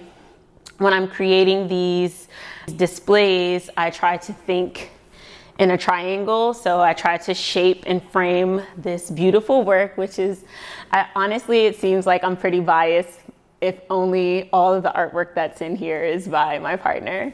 But this painting, Mercy, is by my partner, Jordan. And this piece is so special. It feels like an ode to my experience growing up in a Christian household and going to church every Sunday. And it's just recounting the various times that, you know, I felt God's mercy over me and over my life. but also like the different songs that my mom would play every Sunday and every Saturday while we were cleaning. So it feels very familiar and very, very connected to my past, even though it's something that was gifted to me in my present. So very beautiful piece here. And then if you come over with me to this area, I have this beautiful room divider that acts as an additional storage. Funny story about this divider, it's by a brand, Brooklyn-based brand, Rainy Home. They were having a sale and they were like getting rid of a lot of product, and it was happening only on one day. I rented a U-Haul. I coerced my little cousin to drive the U-Haul, and we went and picked up this room divider, which is actually pretty heavy. I placed a little lamp here so that there's additional mood lighting in the space. And this lamp, I feel like it really ties in my love and appreciation for rattan, and it gives it this very, I feel very mature kind of look to it, as opposed to my earlier iteration of a boho bungalow, which was what this loft looked like before this recent iteration. And then we have the Mario Bellini sofa here, which I love so much. I had to get it in brown because I think if you look around, you could say that brown may be my favorite color. And it's creeping up on the list. But this couch is so comfortable. I prefer firm seating, so it's very comfortable for me. And I really love the leather. And then in the windowsill, I put a few of my favorite vessels. This vessel I picked up with my friend in Seattle. I love how it has a cute little face on it, and it's black and white. There are like little black and white pops throughout the space. I have an affinity for spirals, and you will see that also throughout the space. But I have a spiral candle here. And then when I first moved into this loft, I didn't move here alone. I actually had a dear companion, Maxwell, my cat, who unfortunately passed away. And I was almost gonna leave the apartment because it just felt so heavy to stay and to remain in this space. But I decided against it. I persevered through that grief, and I created this. This was like one of his favorite areas to sit in, the windowsill right here. And I have him in this very beautiful urn here, resting in the windowsill so that he remains a part of the space. And upstairs, there's actually little paw prints of his that were immersed into the floor when they polished the floor. So he's always in this space with me. This beautiful side table is this woven table that I picked up actually from Target. It's also another piece that came with me from my bohemian era. And I knew that I needed a break from it. So I kind of removed it from the space, and I recently brought it back in and thought that it really complemented where things were. And then I put a few of I have a lot of coffee table books, so I put a few of my favorite coffee table books, and then I have this marble candle holder burning a cute candle. And then we have this silhouette floor lamp, which I'm really drawn to the female body. I have an appreciation for it. And when I saw this lamp, it reminded me of just those curves. And ironically, it's a silhouette, so I kind of know that they're playing on the body and those forms. And then here we have this, beautiful, beautiful coffee table. On top of it, I have a few of my favorite mags, Kinfolk and Apartmento, a couple of my favorite coffee table books. One thing I really love about this coffee table that I knew that this space needed, because there's a lot of very bold and strong elements here, was the airiness of the glass, but it also has this very postmodern vibe to it. which I love, and the base is 2 marble balls, but the way that it sits, it kind of continues to play on the shapes and forms that show up throughout the space on a slant. So yeah, I really love this coffee table. And then we have this really gorgeous, shaggy, also super comfortable ottoman here. I love the texture. I'm like drawn to textures and shapes. And this one really, during that time when I was moving through that grief, I went into the CB2 outlet and I saw this and I was like, oh, I love it, it's so beautiful, but is it comfortable? And I sat on it and I'm like, oh, I have to have something furry. It just feels so good on my hands. So I really, really love this. And I love that it has this really like nice dark wood base, and it's Mongolian sheep. So I also appreciate that the sun alters the shape, so it gives it a little bit of a variety and it makes it unique to me and to my space. And then I also have the other portion of the Bellini sofa. So I originally got a 3-seater and an ottoman just because I knew that I'd have to have enough seating for larger groups. I typically host like the family holidays here, so I knew I wouldn't just be able to have one sofa. And so I really loved the design of this particular sofa and how I'm able to create various orientations because of the modular nature. And I decided to do a chase lounge here for when I'm having my coffee in the morning. And then I have like a cute candle burning here to create a nice little vibe. And then if you come with me over to my lovely, lovely Alonzo bookshelf. So this bookshelf acts as a room divider since I live in such a open space. And I wanted to separate the kitchen and entryway area from the living room and the office while also keeping that openness here. And I've styled this bookshelf with a few of my growing collection of ceramic. A few of my favorites are these two here. I actually picked these up from Goodwood, a vintage shop based in DC that I love to frequent every time I go to visit. I recently got into hand building, and so I'm learning about scoring, and it just reminds me to appreciate the imperfections and to find beauty in it. And it kind of looks like a cute little scroll. And then I love how this one also has this amazing like metal wiring throughout that I think is just so beautiful. I have an appreciation for handmade objects. Our hands are so powerful. They're the tools that we use to do just about everything. And I feel like when I am collecting an object, it's an opportunity for me to connect with the creative who use their hands to create this object, to put their energy into something. The semblance of me even having a bookshelf in the space. It wasn't just acting as only a divider, but it's also an ode to my mother. Growing up, we had an etagere, and it was one of my chores was to clean and to decorate the etagere as a kid.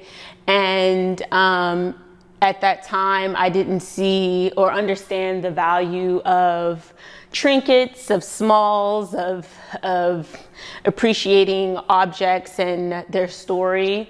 And I often fondly recall as a kid going to my mom after I would decorate it and like showing her off my design and wanting her praises. So I often return to and enjoy redecorating this and seeing what other ways that I can display and honor these trinkets, and also my grandmother, her mother as well.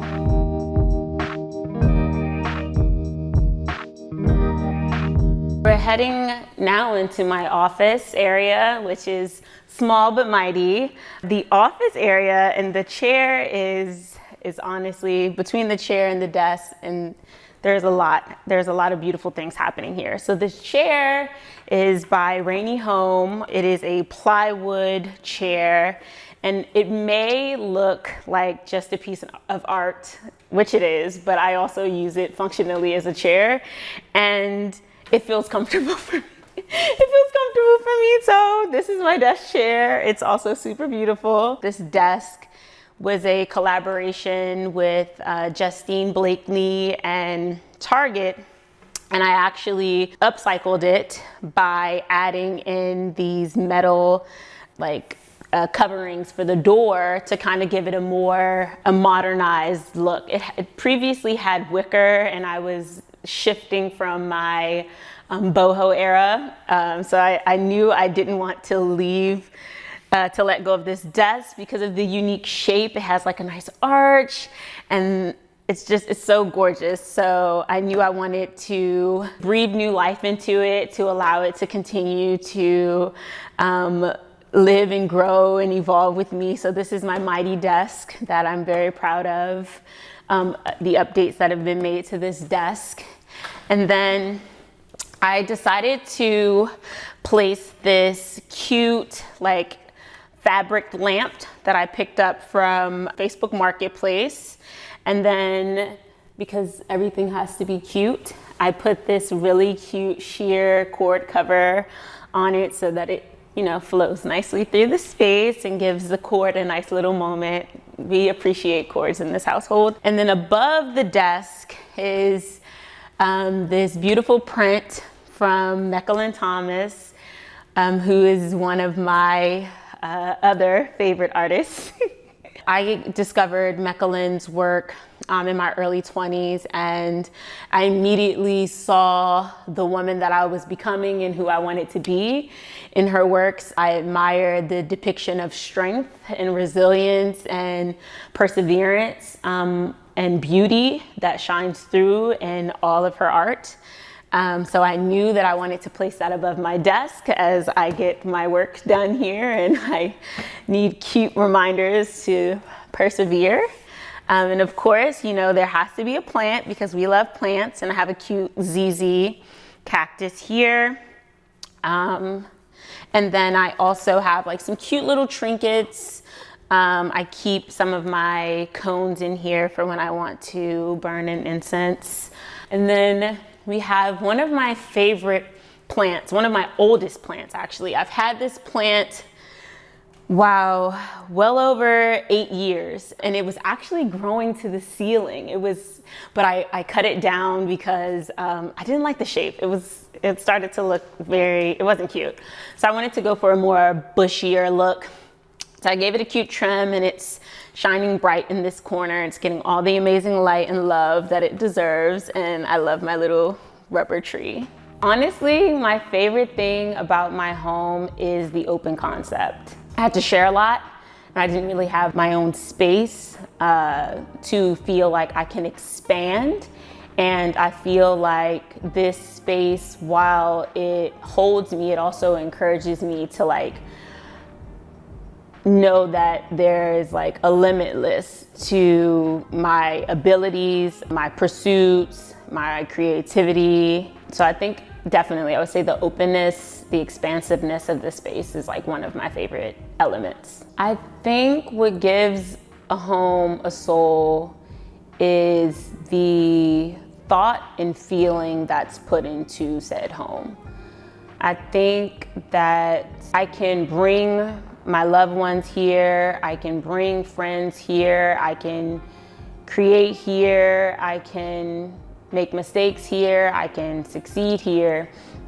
And there are so many feelings, so many experiences had in this space. I think that contributes to its soul. I think that there's beauty surrounding this space, right? Through these amazing, objects and pieces of art.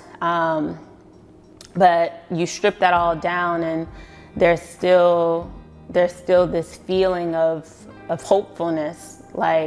Even when the space was empty, I knew when I walked in that space would be able to the love, the dreams that I feel inside of myself that sometimes I may not have the words to quite literally express.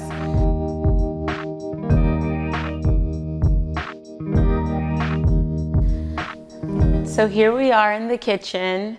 I mean, the star of this moment is these dining chairs and this table. The dining area, which is where we come and commune and eat, I also wanted it to be its own moment. And I recently picked up these chairs. I was really drawn to the back, the sculptural curves of the back of the chair, and this is aluminum. And on top of the dining table, I have a cute fruit bowl here, continuing on with my love of spirals, and a few just lovely coasters here as well. But this dining table was actually one of my third purchases. So this dining table has withstood all of the changes that have occurred here. It's lived through the boho era that I continue to speak about. And then the light fixtures here, I changed all of the lighting in the unit myself. I learned via YouTube, and I'm very, very pleased with my lighting skills. I knew that I wanted it to be very low lighting, and because of the beams being exposed, I knew I had to have something that would drop down. So I decided to go with these, and I love the cute shape here as well.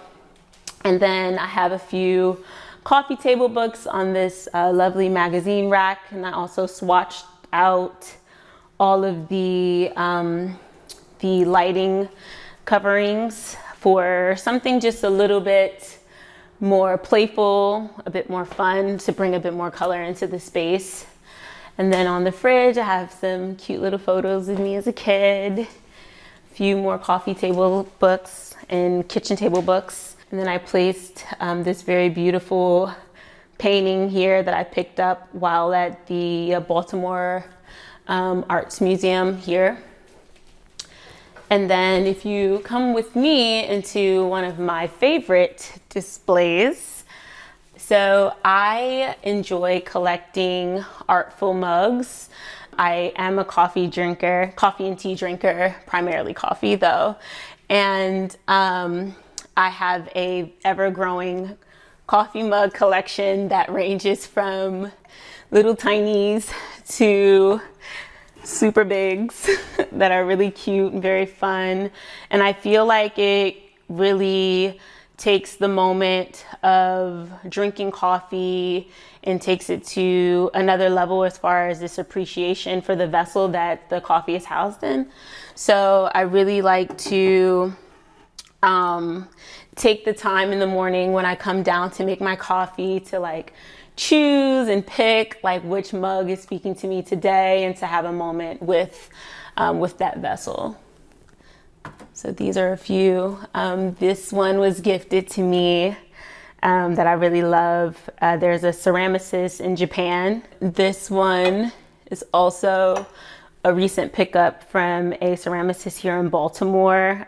It's the Gay Agenda, and I love their cute mugs here. And then we have personal bests. There's so many, you have these cute indentations here for your thumbs to rest. So very seamless. I love that the approach, the variety, but also the approach that each ceramicist has to creating a mug that feels both beautiful and functional. After leaving the military in 2023, I knew that I could no longer sacrifice not only my creativity, but my personal value system. There was this returning to myself that I feel showed up in my expression of my home. I made a lot of changes that felt very pointed to the direction where I wanted to go. I felt like I wanted to make a statement about not only the strength, but the resilience that lives within me. And I feel ready to take control and to take ownership of not only my creativity, but my path. And by doing that through interior styling and design, I have had an interest in this for over several years, and for most of that time before I had this space, it lived through Pinterest boards and through messagings with friends and them sending me updates to their home and me giving my thoughts on that. And now I have a tangible space where I'm able to flex that skill to showcase my style, voice, and to hone that. And I'm excited to see where that will lead me. I'm excited to see what opportunities will come to me as a result of me putting myself out here more and taking ownership of my interior styling path. Let's head upstairs to the bedroom.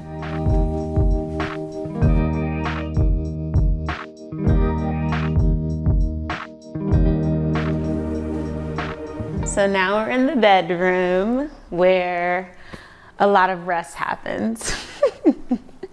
The first thing that you'll see above the bed is a Mechlin Thomas piece. This piece is actually a fabric, and I had it framed. I knew that I wanted above the bed to be a very statement moment. And when I look at this piece, I see a strong, sensual, powerful woman, Black woman with her fro, just laying on this beautiful flower bed and feeling so self-assured. And I knew that I wanted that energy in this space. Here we have this sculptural lighting that I picked up from Urban Outfitters. And what drew me to this lighting was the stacked forms. It really spoke to me, and I was like, this could look really good upstairs near my bedroom. And then on the side tables, I opted for something pretty minimal, but also, again, playing on my appreciation for forms and shapes. There's like this openness here. And then I keep my nightstands pretty clear for drinks and for burning incense. And I have my journals there and a few these really lovely note cards that I draw from daily that just poses a particular question that I ideate on throughout the day, that also often leads me to an intention to set for myself. And then one of my favorite things to do in my room is get dressed. This is where I pull some of my favorite looks. And so I wanted that process to feel very sacred, and I wanted to have all of my adornments laid out here. So I have a lot of my jewels and some of my favorite statement pieces here, a few fashion books on this console unit, some of my favorite fragrances, a Kwame Brathwaite portrait here above, just continuing on with that semblance of strong Black beauty. And then here is this very special woven piece of art that I got during one of my favorite trips to Oaxaca. And I had to bring this, I had to bring it back safely. I also styled this once as a headpiece, so it's functional art that I house here, and then some of my books that I've had over the years. So this piece is by one of my favorite designers, Ethos. Sade Mims is the designer, and I am an avid supporter and have been over the years. This is a leather apron, and I've styled it in a variety of ways. I have worn it over dresses to give, you know, the illusion of more shape. It's a very unique piece. And it's also very functional. I've also used it in lieu of carrying a purse because of these amazing pockets here. And I just also love the unique curvature here as well. This piece literally ups any outfit that I put it on. Like I can put it over a t-shirt and it'll turn it into like this amazing look. So I really, really love this accessory. And I do enjoy accessorizing a lot through my jewelry. I'm drawn to a lot of, there are themes here. As you can see, there are a lot of shapes, and that also continues into my wardrobe. It actually began there before it began in the home. And some of my favorite earrings, these Jacquemus earrings here that are, one's a lemon, which is like so cute. Like when life hands you lemons, you make lemonade. And then this amazing cone here that it kind of reminds me of like an acorn, but if it was a metal acorn, super cute. And then I have this large J and a small spiral. So you can see, continuing on with the love of spirals and shapes here. These two as well. So I really enjoy using jewels to express myself, to adorn myself, and to really carry out the impact of a particular outfit, as you can see. And then this is the mirror that one of my first mirrors that I got when I first moved into this space. This is one of the third pieces that came into this space. And I had the opportunity to be a part of this exhibition by a friend, Jamila Okobu. And I was the muse for that collection, and a lot of the very powerful self-portraits that I would take in this space to affirm and to just depict my journey was shot here in this mirror. So it's a very, very special mirror. And then I just placed this really lovely bronze lamp here that also has this very cool, like curved shape to continue on with the arch way that's happening here. And then, of course, I'm always gonna have a plant somewhere. So this was one of my recent pickups. I knew I needed something to house in this beautiful plant vessel here that I've actually had over the years. I've had this vessel for about 6 years. It's been through some things, but it's still holding on. And I just love the various forms and shapes that's shown here. And then I have this like seating nook that I sometimes journal in, or I'll read or watch TV from over here. And I did this really beautiful, I like to do dry floral arrangements. So this was one of the ones that I've done. And I wanted to have a cute place to display it, so I sat it over here. And these are like just some cute pillows here to rest in this area. Home to me means safety. A home to me means a space where I can reflect and explore parts of myself that I may not be super familiar with. Home to me means refuge, a space where when I am returning from the woes of the day, I can find a place. I have a place actually that holds me and that reminds me that I am enough and that I am loved and I am strong and I am beautiful and I am creative. Home to me is the first place where I give myself permission to be free.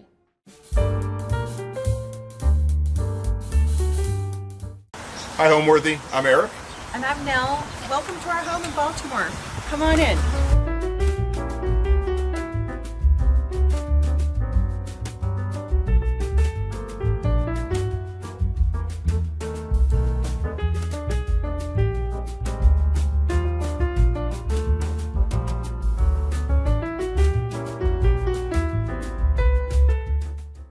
You're watching Homeworthy, where we believe every home has a story. Hi, I'm Eric Somerville. I've spent the second third of my career in social impact and currently working on a project in affordable and workforce housing.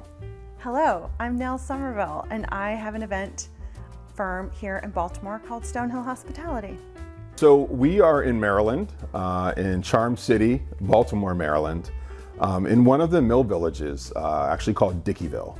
It's a historic village, and I think it was established in 1772. We have an old house problem.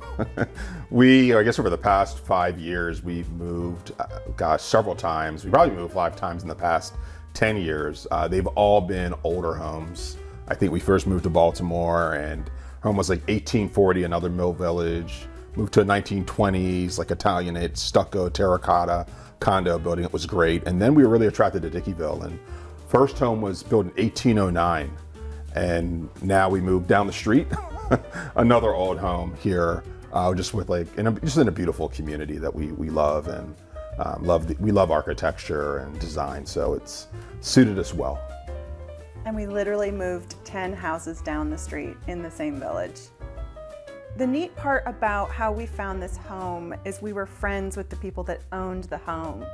And Dickyville is such a charming, unique part of Baltimore on the west side of the city. And our friends wanted to also find homes in the village. When our friends were listing this home, they gave us the listing and said, well, let us know if you have anybody that would be interested in the house. And it was in the middle of COVID. Eric said, babe, I think we should look at this house. We had just moved 2 years prior down the street. And actually, again, like the room that we're in, our friends Michael and Steve would host the coffee hours for the village. And we sat right in this space, and Eric said, babe, why don't you come down and see the house with fresh eyes as if it was going to be ours. This is a forever home. It was just an incredible, it was very lucky that our friends gave us the listing first, because it would have been a bidding war. It was a really good fit for us. So welcome to our sunroom. We end up spending the majority of our time here. It was a big space when we purchased the home, and we were just thinking about like, how do we create like the most, really warm space that could accommodate, friends and family when they have them over. You can see that I think this room is a great example of our kind of like the meshing of both of our aesthetics. This is one of my favorites. This is actually Thai silk. And I spent some time just south of Bangkok, Thailand, in 2003. And so when I first came in contact with Jim Thompson, who kind of revitalized the Thai silk trade. And Nell and I spent a lot of time at antique shops, and we were out in, I think it was Culpeper, Virginia. And I randomly went up some dusty stairs to the second level of this antique shop. And I saw this piece, and what caught my eye is when I saw, the Jim Thompson signature. And I was like, oh, this is just amazing. And so, we love the color. It kind of takes me back to a really special time in my life. And actually, it was the first piece I've ever gotten framed. When Nell and I met, I probably was graduating from posters on the wall. And so this was like one of my first framed pieces, which is really nice. So when we moved into the home, our friends had a massive vinyl collection. And so, this was white at the time. We recently had it painted, but every cube was almost filled with vinyl. And we do have some vinyl, which I'll talk about, but if you think about like who's Nell and Eric, you can really get a sense by spending some time over here. We love to cook, and so from cookbooks, you have everyone from Barefoot Contessa, Lee Brothers White Dog Cafe. For our friends in Philly, Michael Solomonov's proprietor of Zahab and many restaurants.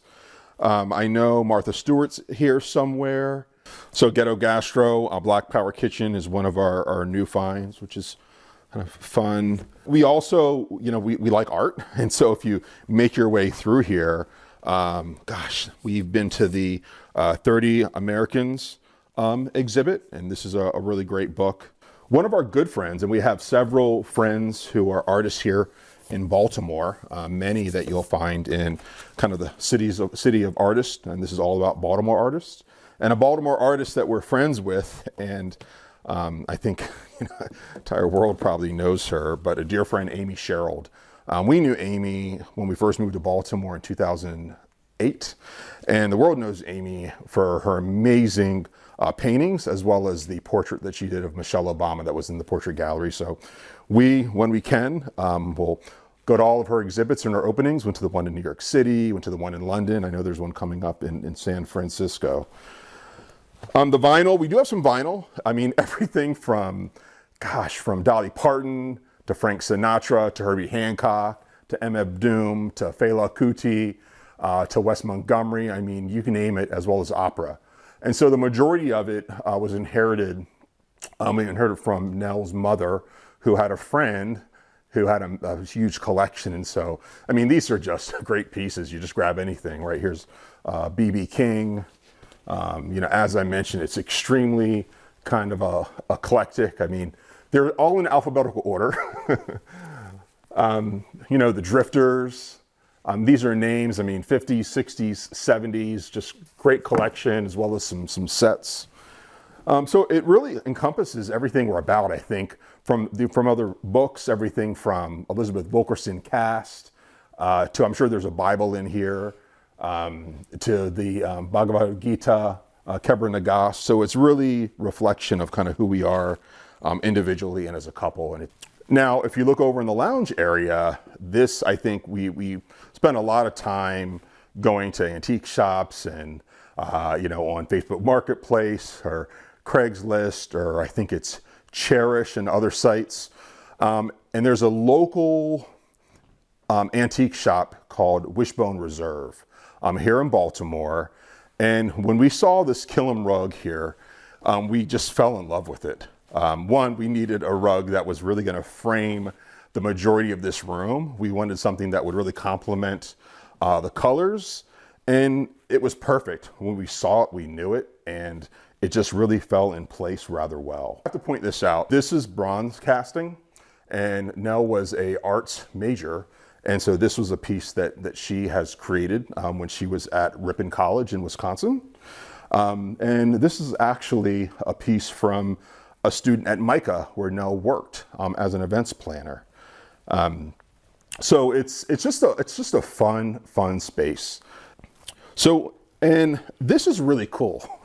So, we moved a lot, and I think this was 3 homes ago. We moved into a beautiful condo in Baltimore, and we were about to throw away just like what appeared to be a stack of papers. And I don't know why I took time to really just kind of flip through it.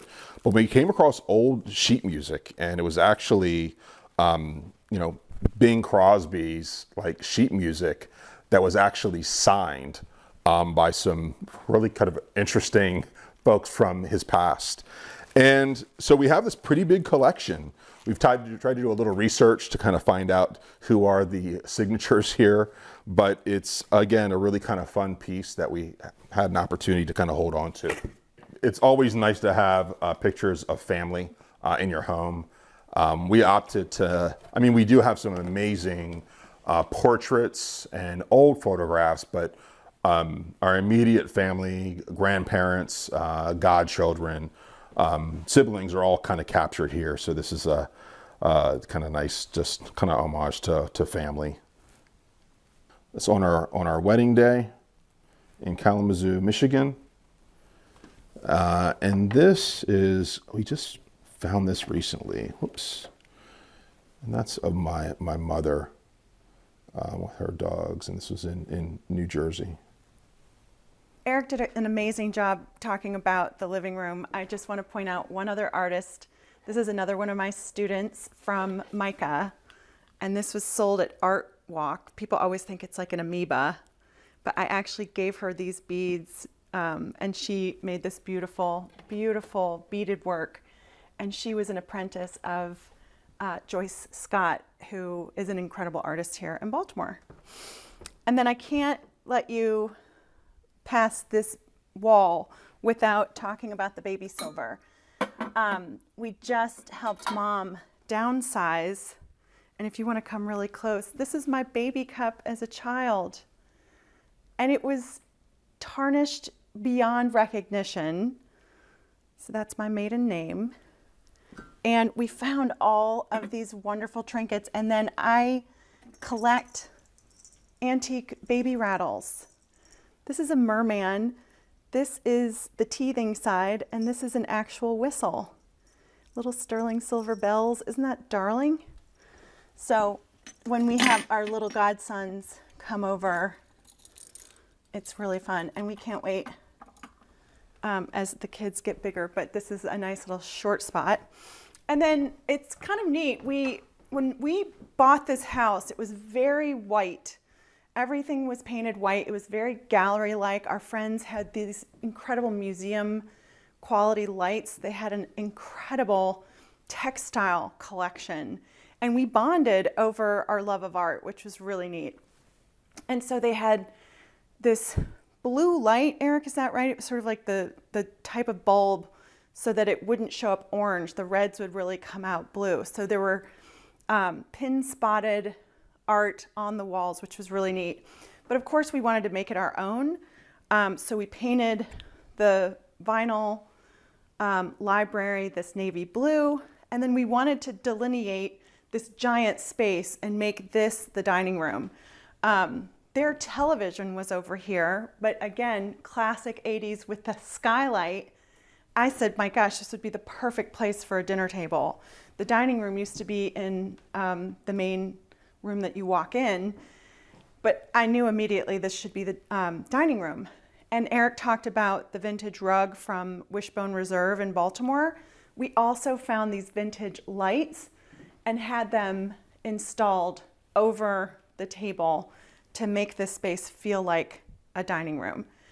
And I think it really works. And lunches here, you're coming at the perfect time because the light is so beautiful. But this skylight, peak 80s, 1989 edition here. But we just love it so much. The other thing that we inherited from my mom when she downsized was this incredible sideboard. You'll see later in the living room, this was my great-grandmother's piece, and it was custom made for her. And I'll show you on the back a detail that I really want you to see. If you could come to the back. It says on the back, made for Mrs. George Taylor, 1930, by Deneau, from Deneau. So this was custom made in Memphis, Tennessee for my great-grandmother in the height of the Depression. They were, I'm telling you, they were bargain hunters. They had to have been. It's really funny. They really supported people and artists, which leads me perfectly to this beautiful painting. Working at Micah, I just had the most incredible experience working with artists and having artists work in my office. But we've befriended this local artist, Katie Pumphrey, and she has let us loan. This is on loan from Katie. She needed space in her studio. I said, well, we've got a giant wall that's just waiting for a giant piece. So this is called Fresh Squeezed.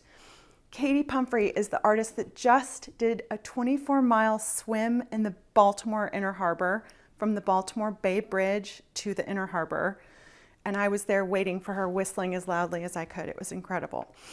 So I think I come by that befriending artists naturally from my great-grandmother who had this custom piece done.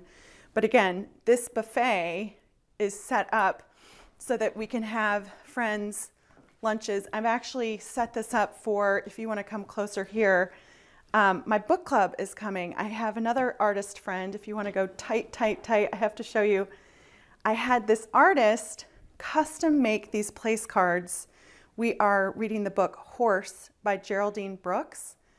And the artist was so specific that she even made the white socks on this famous horse. When I was in high school graduation, my first little heron, I thought I'd died and gone to heaven. When I graduated from high school, my great aunt gave me this, and it started my obsession with heron. So people know that I love heron. I love the heron bunnies. And one of my friends, when I was sort of in a rough patch, said, "You're a unicorn," and gave me this beautiful unicorn. We got them for our wedding. There's an amazing vintage store, antique store called the Turnover Shop. There's some times where I can't pass up a great deal. So this was kind of a splurge recently, which was really fun. And yeah, they're just some really incredible stories. My aunt knew how much I loved Rothschild Bird, Lady Rothschild Bird. This is a sweet story about Lady Rothschild was in her garden and lost her necklace, and then went to find that the birds had put her necklace in the garden. So this is a really famous pattern from heron, and I love the little pieces that always have the necklace inside. Lady Rothschild Bird. And I freaked out with my aunt, and she said, "Well, you love it so much, I want you to just take it." So she gave us that for our wedding, which my mother was horrified that I said yes, but it was such a nice gift, I couldn't pass it up. I come from a long line of artists. My grandmother on my dad's side was an artist. My aunt, who I've always called an aunt, but she's a cousin, my cousin Harriet did this painting for my grandmother. When my grandmother passed away, I said, "Please, please, please let me have it." Her water lily is incredible. And then she did a painting of me as a child upstairs, which was just the most incredible gift that she gave everybody in the family. It was so incredible. But yeah, it's kind of neat. There's a long line of artists on both sides of the family, which I'm very lucky. Oh, and then this is a fun one. Eric and I, in our adventure going to New Orleans, this was the first, the first high rise in New Orleans. And this is literally this little artist in Jackson Square. We've never had it framed. It's just so cute and so, I don't know, I just love it. And it reminds us of that wonderful first trip to New Orleans together. We've jokingly said that we should have a Wishbone Reserve pop-up here because a lot of the pieces, this cabinet is from Wishbone, the lights are from Wishbone, the rug is from Wishbone, and that étagère is also from Wishbone. And this is another one of my collection. This is really kind of funny. I have a china problem. We have an old house problem and a china problem. My grandmother, oh yeah, I'm glad I brought this. This reminded me of something. This is my grandmother's pattern that when she passed away, all of the plates were sent to some, I think they gave them away to it. I'm not sure how it happened, but I was so sad that I didn't get my grandmother's china that I went and found it somewhere else, and it was the most affordable set. This was another COVID purchase. And if you want to follow me over here, during COVID, if you're an event planner and you haven't had a party in a long time, you're kind of jonesing for a party. So one of the plates from that set broke. And there's another amazing artist in Baltimore called The Broken Plate. And I was sitting in the hospital recovering from appendicitis thinking, I'm dying to have a party. It was the Queen's Jubilee. And Juliet, I commissioned her to make these napkin rings out of my grandmother's china. And again, Eric will show you in the kitchen. We love Basquiat, and I kind of wanted to have that punk element. It's so feminine. It's like the pink, pink, pink roses. And I wanted this sort of Basquiat crown to represent that edginess of the punk vibe in London with the Queen's Jubilee. So I had a wonderful luncheon. It was also the year I turned 50. But yeah, this is this is another incredible collection of our napkin rings. This goes with our silver service. We have a partridge obsession, partridge in a pear tree. And then I will set these out for my book club. We have a fox in the neighborhood that keeps visiting us. The room that we're in right now, this sunroom, is definitely, my favorite. Probably where I spend the most amount of time here. I mean, whether it's coming and turning on the news over a cup of coffee, whether it's, families coming over, we'll end up, watching movies here. Of course, when we have the dinners, and Nell does an amazing job setting up the tablescape and really creating really memorable moments for our families. And, you can also look outside, right? You can see the water, from this room. I can access, the entire patio. And it's just great. This is where I Netflix binge, this is where I fall asleep sometimes. It's just a really great, comfortable place to be. Okay, now we're gonna go into our living room. We are not afraid of color. When we were looking to change this room, again, I said that most of the house was white. We wanted it to feel like our home, and this blue was so happy in the dark, in the light, and it just, people come in and say, oh my gosh, you've got to tell me the color. And I could probably talk about all of the paintings, all of the artwork, but I really want to talk to you about this incredible heirloom piece that was in my grandmother's home when I was little. And when my grandmother passed away, my mom said, did Mother ever tell you she wanted you to have something? I said, yeah, she wants me to have Grandmother Tayloe because I was named for her. So this is my great-grandmother, Nellie Kreider Tayloe, and it's so funny because we have the same hairline. People think we kind of look alike. This was painted in 1935, again, in the middle of the Depression, by, if you want to take a very close look at this incredible signature, this is by an artist called Charles Frederick Nagel. He is in the Smithsonian Museum. I believe he's at the American Art Museum. He was a prolific painter. He was 85 years old when he painted this. So being friends with Amy Sherald and thinking about the National Portrait Gallery and her connection there, and I went to school at American for a semester in the arts program, and having the understanding of provenance and history and art history, to see that this artist was in the Smithsonian, it was such an exciting revelation. My great-grandparents started a paper company in Memphis, Tennessee, where my family's from. And I went to visit my uncle, and I said, well, where's grandfather? And he said, he's in the garage. I said, Uncle Chip, we have to get grandfather out of the crate in the garage. And I told him about this famous artist, and we literally uncrated him and hung him in the dining room that day.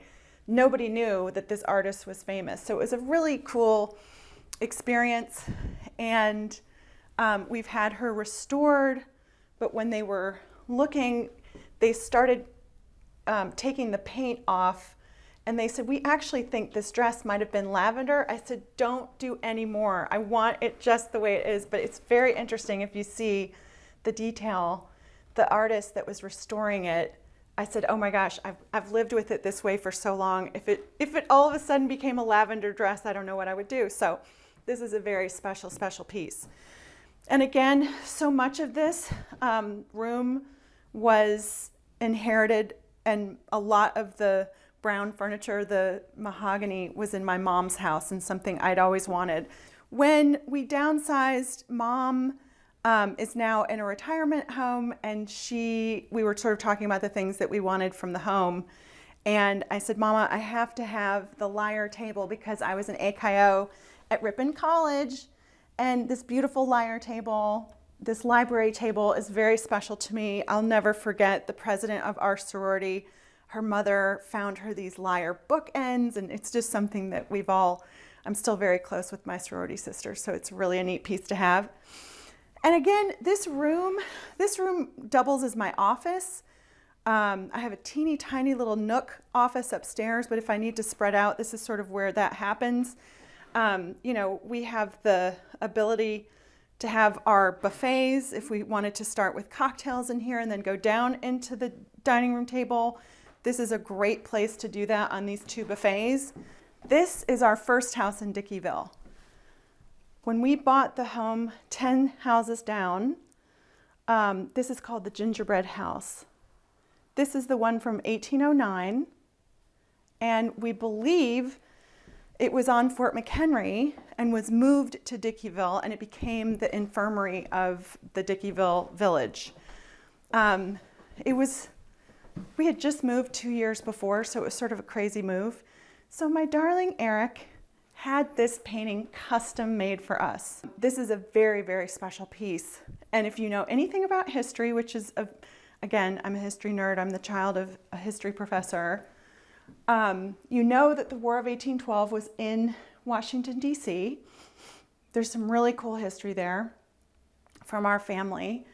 Dolly Madison took the picture of George Washington off of the wall as the White House was burning and brought it to the Octagon House.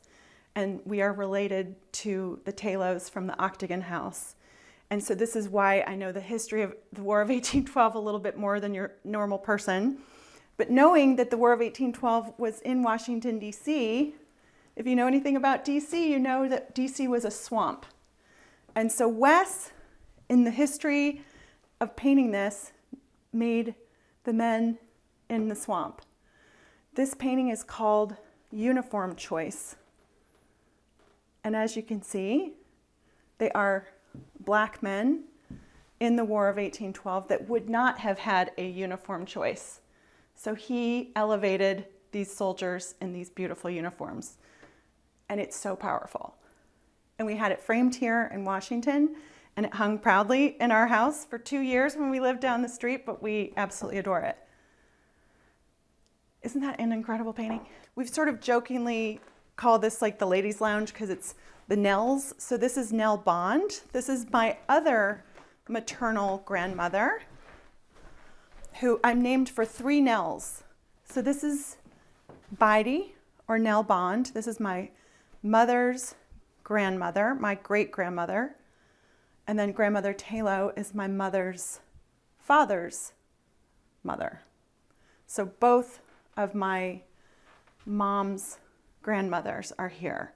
And I jokingly told Eric I also have my grandmother, but she's in a crate in the basement because I'm like, we don't need any more white women portraits in this room. I think we got enough. And then obviously we've got Eric's family here as well. He's going to tell you about his great uncle, who we have a portrait of upstairs, but this is kind of a cool picture. And he won a Purple Heart, and we have his Purple Heart displayed down here as well. But one of my most favorite things is the story of my own grandmother, my father's mother, who was a brave entrepreneur. You'll see my grandmother and a very famous person with her. That is Julia Child in the middle, and then Julia's sister Dort, or Dorothy, and my precious grandmother, Mary Frances Averett. And Francie, as we all called her, started 40 Carrots in Memphis, Tennessee. She ran a cooking school in the middle of, probably the middle of the 70s, right as Julia Child was writing The Art of French Cooking. My grandmother got to meet Julia Child multiple times. Being a member of the Cherry Bomb Squad is what we call ourselves, I got to meet Dory Greenspan. So Dory has pride of place with Julia. This is kind of a neat book. I collect all these vintage books. But this was actually the French chef cookbook that went with the television program that Julia Child was on PBS, which as a child I watched obsessively when I was younger, and I called her Junior Child. Instead of watching Sesame Street, which I did watch Sesame Street, I stuck around for Junior Child, and I was obsessed. So that love of cooking also started as a child. And so this is sort of an honor to my grandmother and 40 Carrots, which is a really, really special part of our history. Eric talked about his first big purchase when we were in the Rappahannock, and he found the Jim Thompson elephant. I was at the Easton Art Fair. I was far too young to purchase this portrait, or not portrait, but to purchase this painting. But I fell in love with it immediately. I love Edward Hopper. I was an art history minor with a fine arts major, and I just thought, oh my gosh, this looks exactly like an Edward Hopper with that solitary guy looking sad. We met the artist, I bought the painting, and he said, oh, this is in Easton, so you can drive down the street. So if I took this off the wall, my girlfriend Mary Margaret and I went and took the picture of the street of this actual place. So it's an actual physical place in Easton, Maryland on the Eastern Shore, which is a really special, special place. This is Freddie the fox. Freddie is a Wisconsin fox. We have fox in our yard, and foxes are really just my spirit animal, and I just adore them. And then I want to show you Eric's grandfather. This is an incredible story, and it's awarded annually for arithmetic. He's the only black child in this, but we were talking about it. We think he was probably in 8th grade or maybe a freshman. One woman in the picture. It's so special. It's probably in 1915, 1920. And then my mom graciously gave this miniature to me before she moved out of her house. And this is one of my most prized possessions. I absolutely love it. This is Robert Taylor, maybe like an 8th great grandfather. And if you know anything about this, this is your Antique Roadshow girl coming out. This was, when he passed away, this is what his wife would have worn, and that is his hair.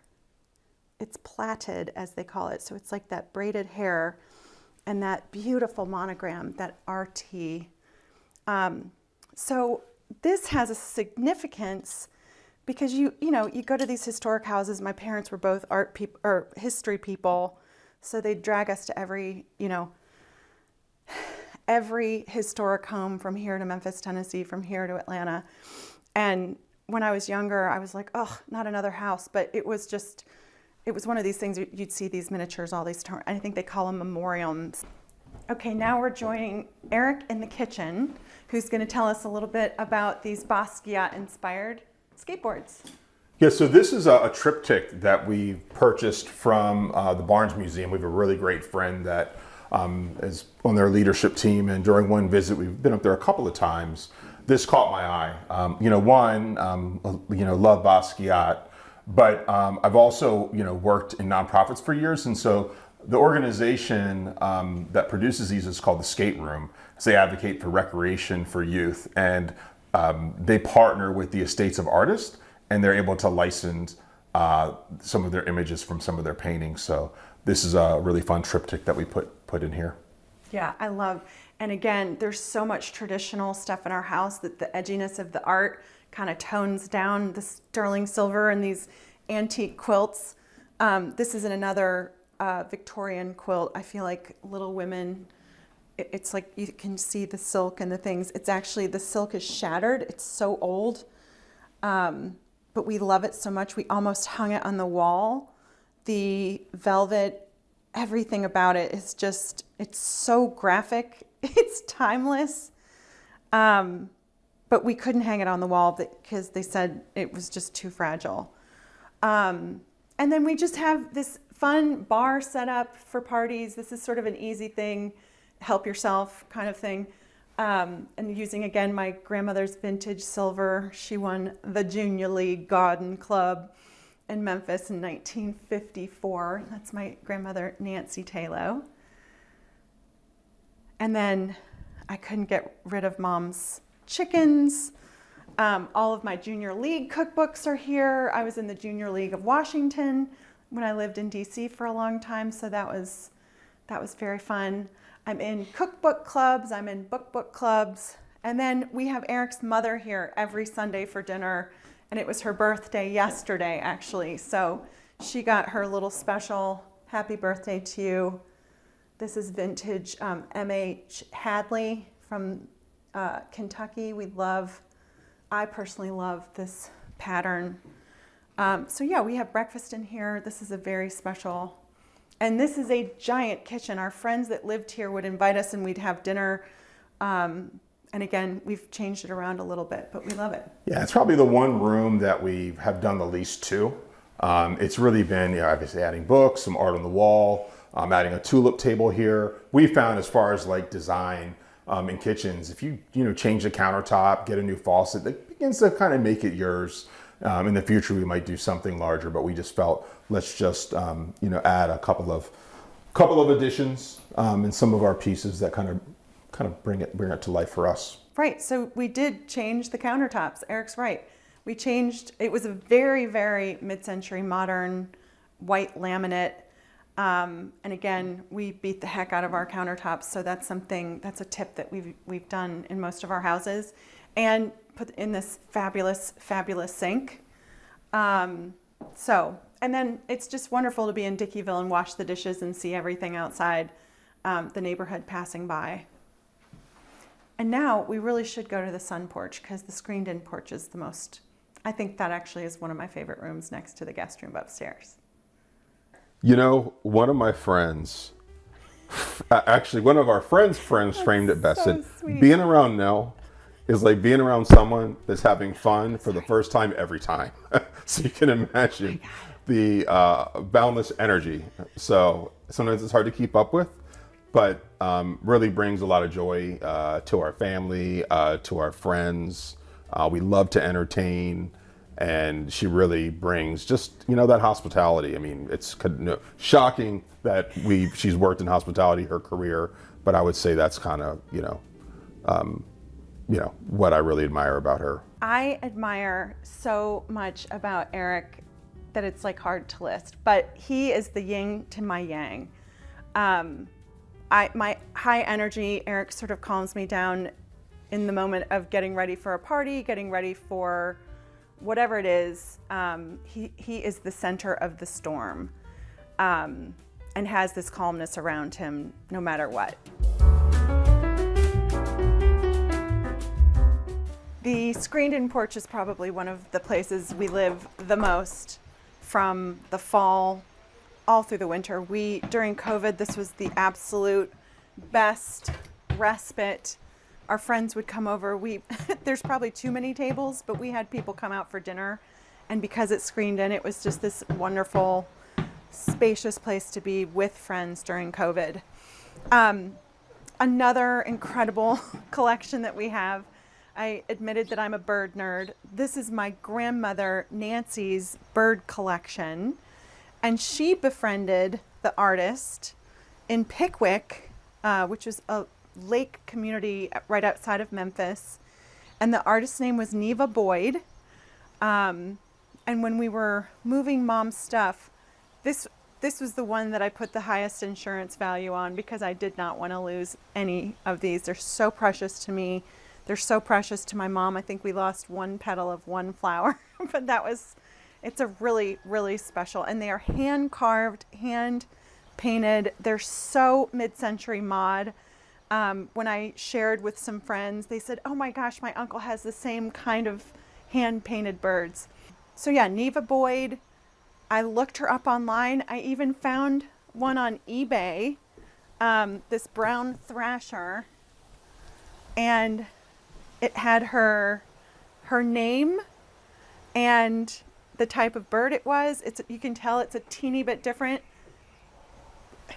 This brown thrasher is actually a lot bigger than some of these smaller guys, the chickadees, the cedar waxwings, the flickers, which all come to our yard, which is pretty amazing. And if you look at the bird bath right here, this is Bird Nerd Central.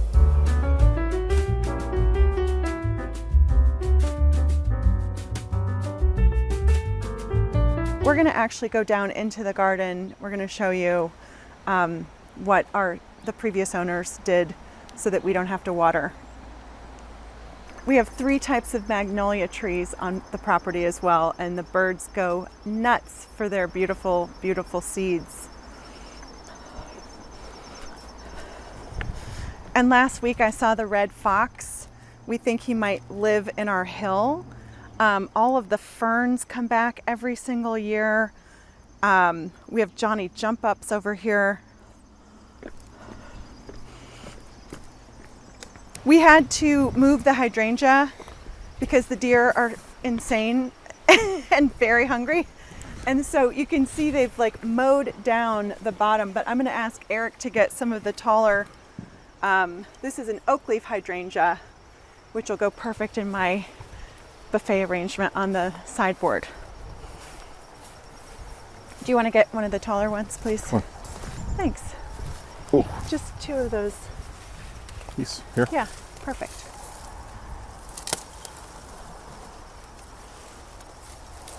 Thanks, babe. And that's it. 2 giant stalks, and that'll make my buffet arrangement. It's pretty great.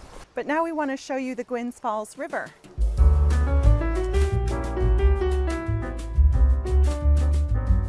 So this is our backyard that backs up to the Gwynns Falls River and is connected to a 700-acre park. Actually, it might be 1,100 acres. You can see these ruins from, this was a mill village. You can see the people have started building these little rock formations. But this is our backyard, but this is actually a public park. So we don't have to cut the lawn, which is kind of nice. And we have fox and geese and owls were nesting in our backyard. Last year we had 2 baby owlets that the neighborhood freaked out about. It was so incredible. And then again, all of the yard is local, native, sustainable plants that are in the garden. So it all comes back. They all flower at different times. The friends that we bought the house from were just so talented when it came to this yard. We thought it was going to be a little bit easier to maintain. There are still weeds to be picked, but you can see it's a bird haven. We do not have bird feeders anywhere because of the seeds that are produced by the grasses, the seeds that are produced by the flowers, and it's a smorgasbord for the birdies. We have a couple woodchucks that live in the hill, which are a real terror to the neighborhood. Have there been any design wars as we've tackled our homes? Every single home, every single room, we come together. But yeah, I mean, I am like, in my former design life, I was more minimal. I love Zen gardens, Japanese architecture. And for the sake of the marriage, I was able to forgo. There will be a Zen cabin in maybe the mountains of West Virginia at some point that'll be fully my design. Remain. But yeah, it's part of life, right? Like you work together. It's our home, and you don't have to do things right away. I think when you look around our home, there's been pieces that we've had like a design sprint. We'll wake up one weekend, be like, oh, let's just do something different with this room, and we'll just run at it. Then other things have just kind of happened over time, and it just works. Mm-hmm. We figure it out. There's probably a design war just last week, but we get through it. Which one? Let's point that out. I feel like that's not, the design war is really not, but that is really funny because Eric, his apartment was so zen and so cool, and like we are maximalists to the limit here. I've adjusted to colors, pastels,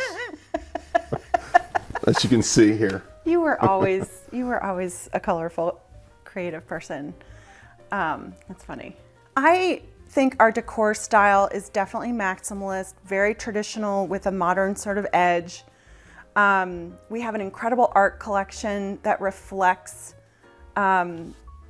friends of ours, students of mine. I was at MICA for 7 years, so I had some incredible experiences working with students. And we also are big vintage, antique, the hunt for the perfect rug, the perfect lights to make a room feel welcome without it feeling too overly designed. Eric is the king at finding a Facebook Marketplace score and driving. He's like, what did you say? It's like, yeah, between have a good Subaru or be willing to rent a A U-Haul. box truck. We should just own a box truck. Like the amount of Facebook Marketplace finds we found, and our friends are now like, where did you find that? How do you guys find this incredible stuff?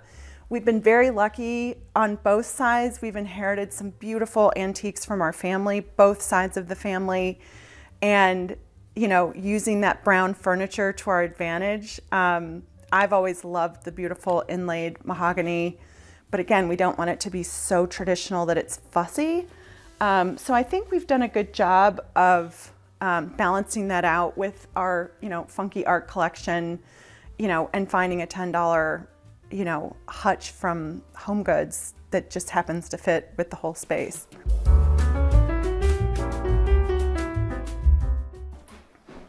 Okay, I really want to show you our Walloon room, which is our powder room that, again, great-grandmother Talo painted both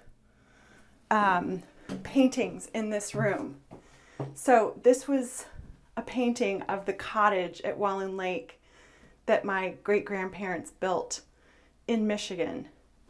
Again, they were from Memphis, but when my mom and dad were looking for my dad to go to get his master's, he went to Michigan State, and Mom said, well, of course we can go to Michigan. We love Michigan. It's Walloon Lake. So this was the pink house, and this is the foot. And you can see it's super mid-century. It's very untrained, but the fact that my great-grandmother did this is so special. And then all these little details. This is an Italian toll. I collect Italian toll. These are these metal flowers. And if you want to look at the ceiling, I found this incredible chandelier from the turnover shop here in Baltimore. And my grandmother had one of these in her kitchen. And another fun trick we did was we painted the ceiling pink and matched the table here and the powder trash bin. We stole this wallpaper from the last house down the street because we loved it so much. And then I took the entire collection of my mom's silhouettes from her home and just think it's such a fun detail to have in this very tiny little room.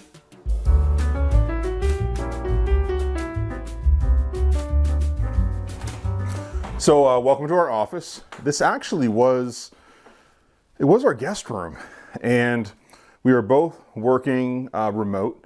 My office was in what is now a small bedroom, and this it worked when we thought about it. There's a lot more space. We have the fireplace, and so this is where we work. You know, we have some pictures, some art. I mean, this is actually from our wedding. This is actually our wedding invitations. Nell's really into paper, and so we spent a lot of time thinking about from the font, you know, the script, as well as the quality paper for our invitations, and so we framed it here, which is really nice. This is a nice touch. So you see the horse-drawn carriage. So for our honeymoon, well, we got married in Kalamazoo, Michigan, and we honeymooned up on Mackinac Island.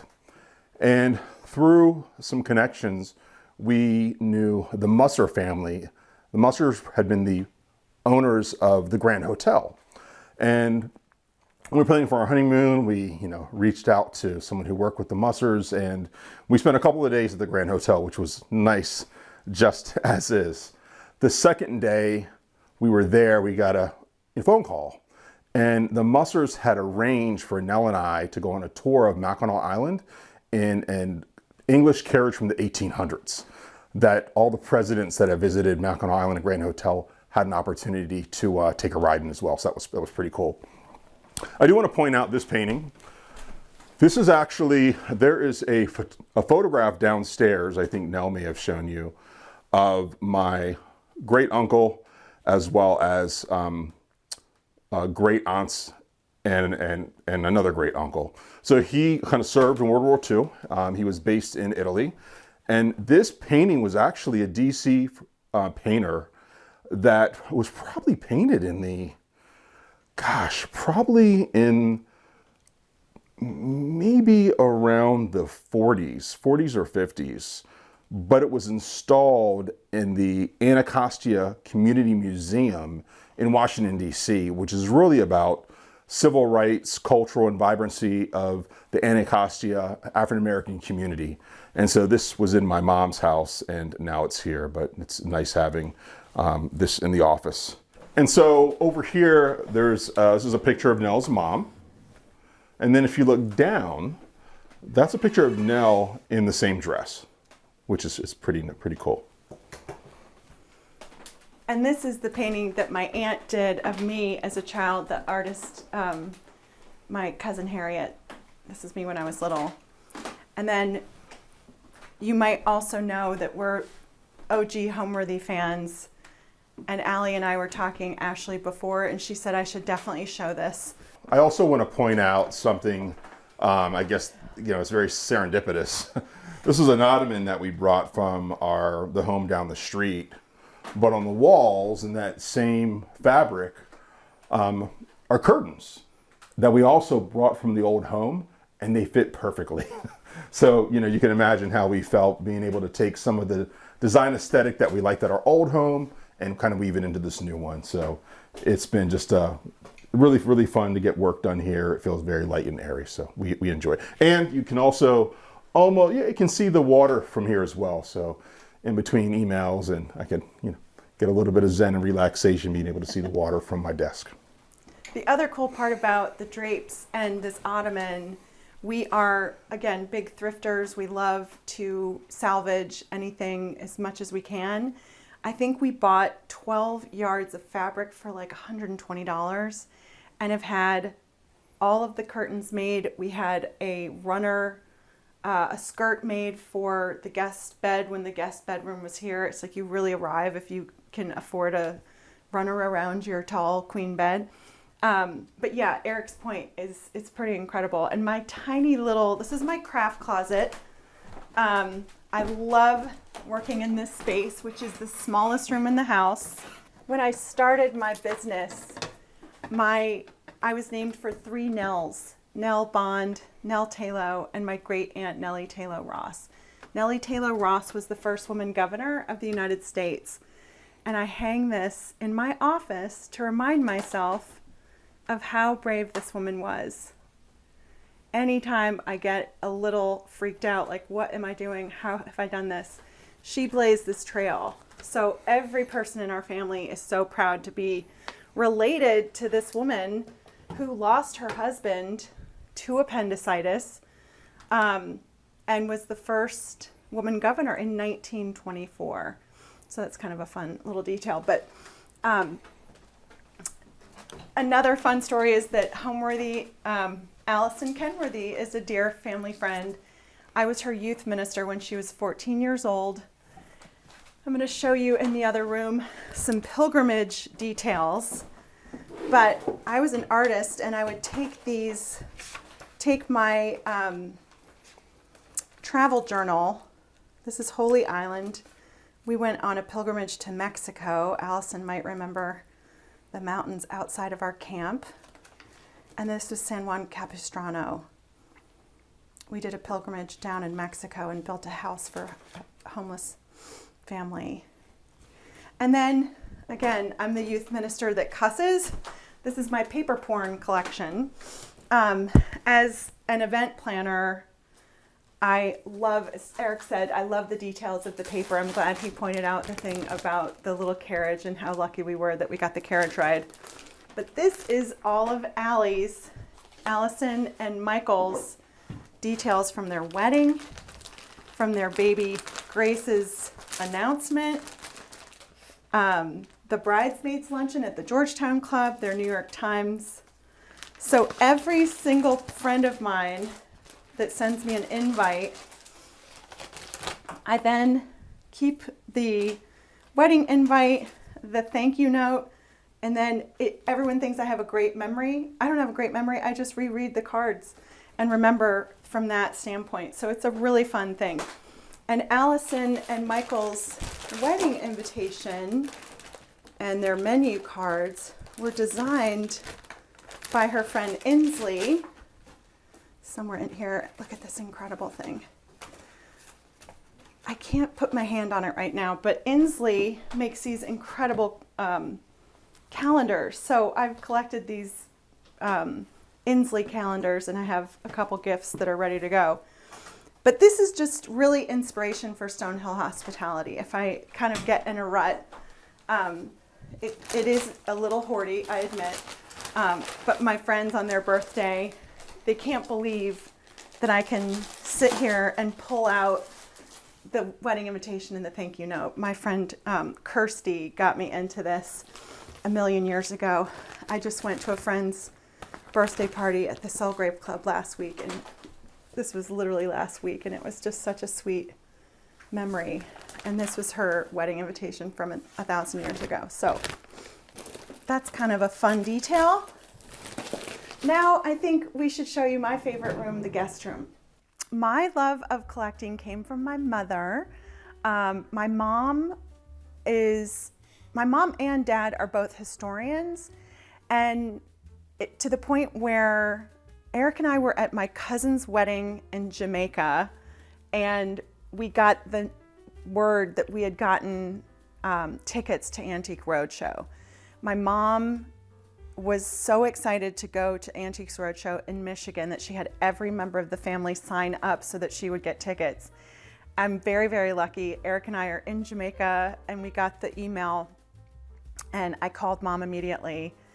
And every time I talk to my mom on the phone, she's watching Antiques Roadshow. So I was very interested. We also went to thrift stores, antique stores. My mother is Southern, and so she grew up with this very, very traditional aesthetic and respected it, but also sort of was a little bit rebellious. So it was very interesting growing up in that, respect of history, but also having sort of an edge to it. So Mom inherited a lot of the furniture that was passed down. I can't wait to show you some of those pieces. But my love of collecting really came from my mom, and probably inherited from my grandmother, my mother's mother.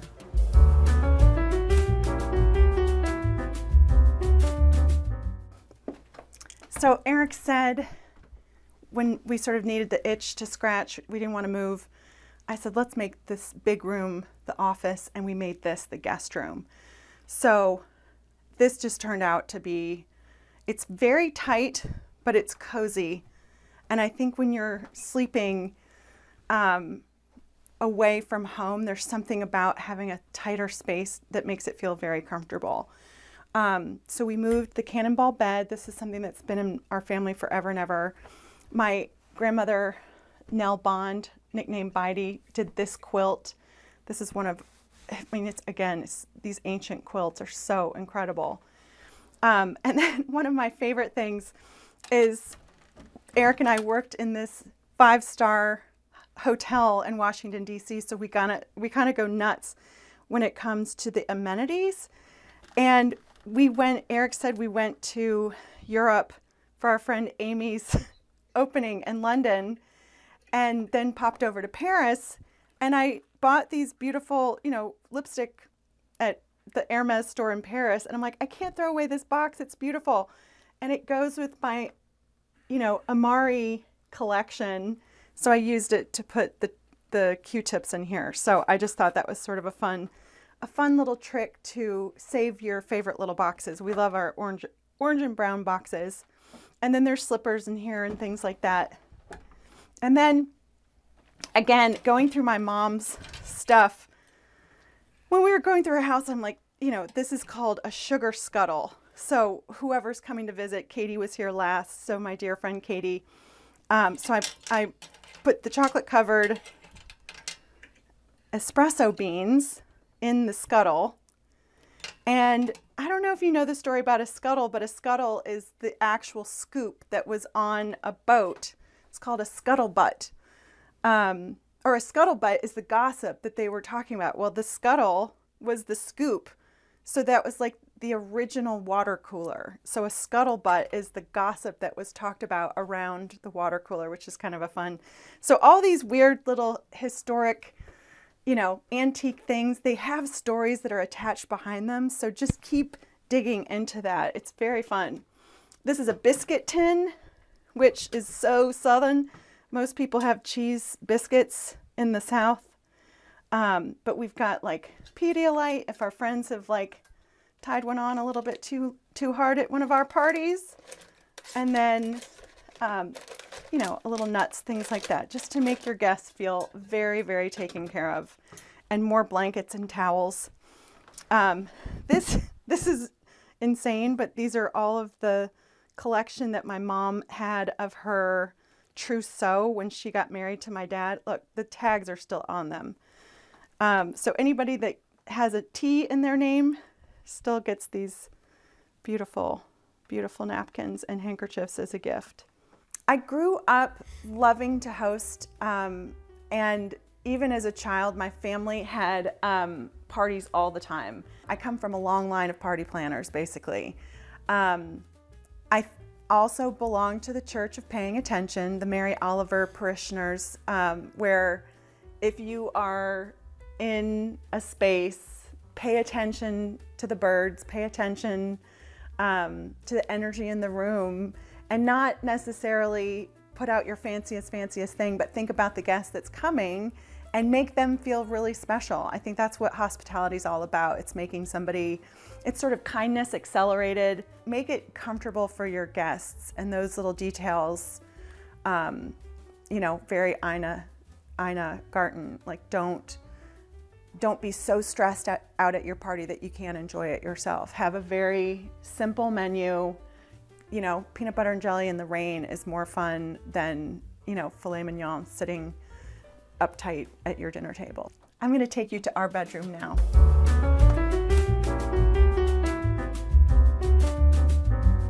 Before we head into the bedroom, I wanted to show you my mother's Kutani and Amari collection. This is something, again, that I can't believe she parted with it before she moved out of her house. But she was ready to get smaller. And these foo dogs are one of my favorite. Foo dogs should always be set up in pairs. They are to, protect you from evil spirits. So the fact that it's at the top of the stairs moves the evil spirit right back down, which is kind of a fun thing. We also have foo dogs on our lamps that are right outside of the door. I don't know if I really believe in any of that stuff, but I just think it's really neat. This is a beautiful painting that my mother-in-law also did. So we have all of these artists in our family, and it's really pretty special that we've got them all over our home. And now we're going to go into the bedroom and see a little bit more. Okay, welcome to our bedroom. Again, this was the older part of the house. And when we came to visit, we couldn't get over how big this room was. And our friend had built all these built-ins. And so we actually took one of the only things we did to this house was take the built-ins out. And it's just turned out to be great. We obviously have a thing for blue. We have a blue living room, a blue bedroom, and a blue guest room. This one just feels sort of this cozy French blue that we love. Lots of vintage finds here. Another turnover shop. We just brought this big blue chair back from my mom. We love zebras. I have a zebra mask over on the other side. This was my grandfather's bedroom set. This is it's so old it has ivory. I don't even think you can sell anything with ivory in it anymore, but it's been in the family for a million years. And just to modern it up, I found these incredible poles that I just thought they were so funny. And then again, another cousin in my family is an artist, my sweet cousin. Her first name is Talo from our family. Her grandmother Talo in the big painting, she was both of our great grandmothers. So she's my sister cousin, and it's wonderful. We have a painting of hers in the kitchen as well. And then this is sort of my pilgrimage corner. I sort of alluded to the fact that I was Allison's youth minister and brought her on a pilgrimage to England, one of our first pilgrimages from Christchurch and Georgetown.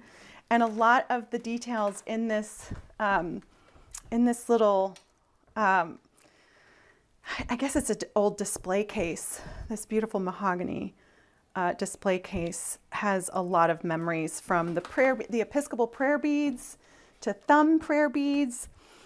One of the first collections I ever bought from the Paris flea was that crucifix. And then there are Kisi pennies from Gallery Africa in DuPont Circle, which was another first thing. And then I've got this haven of bunnies. My little blue bunny collection is one of my faves. And this precious guy is praying. My sweet friend Katie just gave me the prayer bunny, which is so precious. So this is sort of a nod to the pilgrimage. This is a swallow from San Juan Capistrano, the painting I just showed you. That was when we went to Mexico. So this is a pretty special place. The other neat thing is that Eric actually did this brass rubbing when he was traveling. So that's a really special thing, that Eric had a brass rubbing. And we have 2 other brass rubbings in this room. Again, I almost feel like she's like the famous great-grandmother, Grandmother Talo. We call them the Thai ladies, but this was Siam when she went to Siam back in the day. So this is a brass rubbing from Thailand. And again, Eric lived in Thailand, so it's so special that my family had this connection. And then this monk is so special. I grew up on a street where our Episcopal vicar lived on the same street, 2 houses down. I was a cradle Episcopalian, and Father Poyser did this brass rubbing. So this room is there's not a book in this space. It is a resting place, a prayerful place. My grandmother did this beautiful needlepoint. I don't think it's Daughters of the King, but it's just such a special, special needlepoint that she had in her home. And then our zebras, this was a wedding present for my mom and my stepfather, and we've kept it intact somehow, this beautiful zebra. And then finally, this giant piece and the bed. The bed was also from Wishbone Reserve, our favorite vintage shop down in Baltimore. This giant piece, this unbelievable bamboo piece, I'm in the Thrift with the Makerista Club. She's been on Homeworthy. Gwen's amazing. When you are a member of the Thrift with the Makerista Club, you get to be in a private Facebook group that shows you what's coming up for sale in the neighborhood. And again, Eric and his box truck joke, he immediately, I cannot believe we found this piece. And I can't even tell you the price because it was ridiculously affordable. I don't want people to be mad. It was so incredible. But this, it's an old house with 2 teeny tiny closets. Eric is 6'4". This is all Eric's side, so it's pretty neat. And then again, a vintage trunk that was in my grandmother's house forever and ever. It feels like all of those vintage quilts could have gone in there. And then this sort of bamboo. We like a little chinoiserie here and there. And then finally, our wonderful ML did the pillows. We've had, this is another great trick. If you have really beautiful old fabric, find a seamstress and have them make something special for you. This is an old Laura Ashley fabric that ML had made into this giant bolster pillow. And then I just found this fabric online and asked ML to do the same with this as well. Home for us is a place to express our creativity, a place to welcome friends and family, a place to rest, a place to just, enjoy the precious moments, of life. I mean, really, we spend a lot of time. I think we both had a past in hospitality. I don't know, maybe we're foodies. We've kind of been there, done that. Like, Nell is an amazing cook. And if I'm up against the wall, I can burn. So we can spend a lot of time in home and have all of our needs really tended to. And so it's everything for us, I think. Sweet. Home means to me, I agree with Eric, like home is a place to rest. We work very, very hard. My job is very physical, and to be here and have this enveloping place, every surface is comfortable. There are different rooms to have places of reflection. I love to read. I love to cook. We have a wonderful kitchen to be able to make these meals to invite people over. We both travel a lot, and there's something about this home specifically, watching the birds, listening to the owls. It's the bird song that welcomes us home too. And I know that sounds super nerdy, but I am like a #1 bird nerd. And to have, to be traveling so many places, and then to have, to recognize the bird song in your own backyard, there's something really special about that. And a cardinal just landed on the bird bath as I'm talking about it. It's amazing.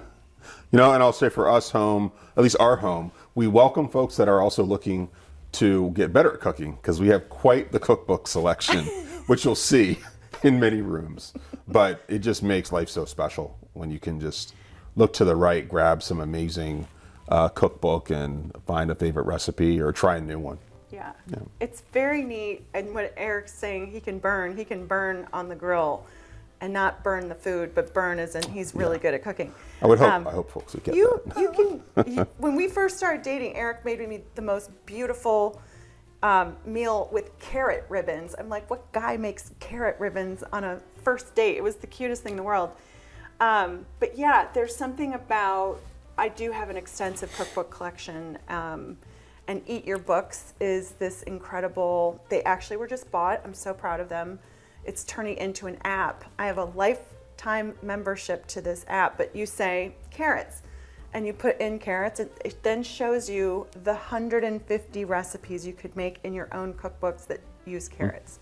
And so that's another thing. We have a little library. We can, beep, boop, beep, boop, beep, boop, beep in our Eat Your Books, and then pull out the 6 different books that might have a recipe. And there's something very cool about researching the recipe and then thinking, oh, we would really crush that. So, and Eric has actually gotten excited to cook a lot more recently, so it's been really nice.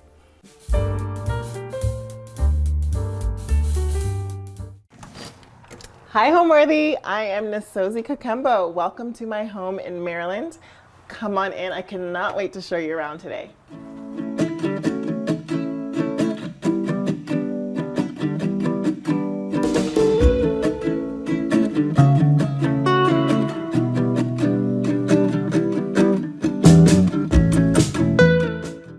You're watching Homeworthy, where we believe every home has a story. Hi, my name is Nisozi Kakembo. I am an author and creative director of XN Studio, a home decor brand that partners with artisans throughout Africa to create ethically sourced and meaningful home decor goods.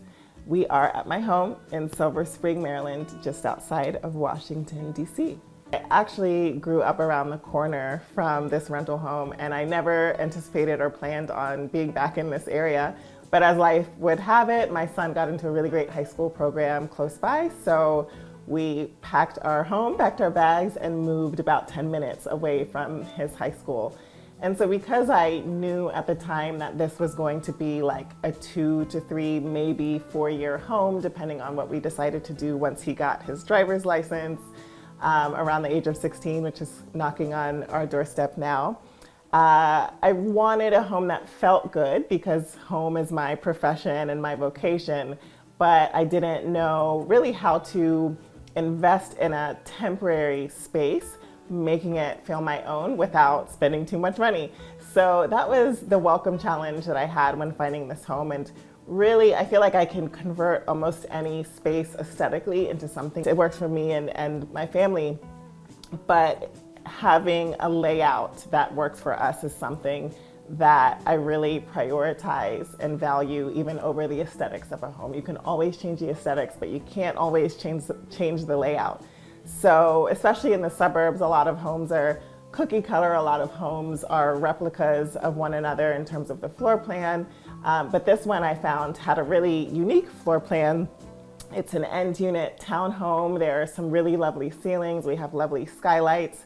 There are a few different level changes, and I found all of that really exciting and accommodating to the way that we live our lives in a home and the way that I wanted to decorate the home. So when I came in, it was like totally a blank slate, and I love that also. And I knew kind of right away what some of the primary changes that I would make to the home were, namely door levers, light fixtures, and then layering on from there in my own DIY and renter-friendly aesthetic. There are also a lot of heirlooms and hand-me-downs from my family and my mother and different aunts. Most of my artwork is made from family. I have really a set of prolific aunts in my life, artistically prolific aunts and family members in my life. So it's a mixture of art that they've produced, art that I've been inspired to create, as well as hand-me-down. Some of these textiles are vintage. They go back 50, 60 years and more.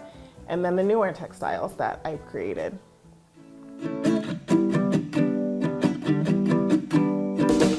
So welcome to my living room. This is right off of the foyer and also one of the first places that you see when you walk into my home. So I wanted to make it a very welcoming and warm space off the bat. This is how we're living. This is what you're walking into.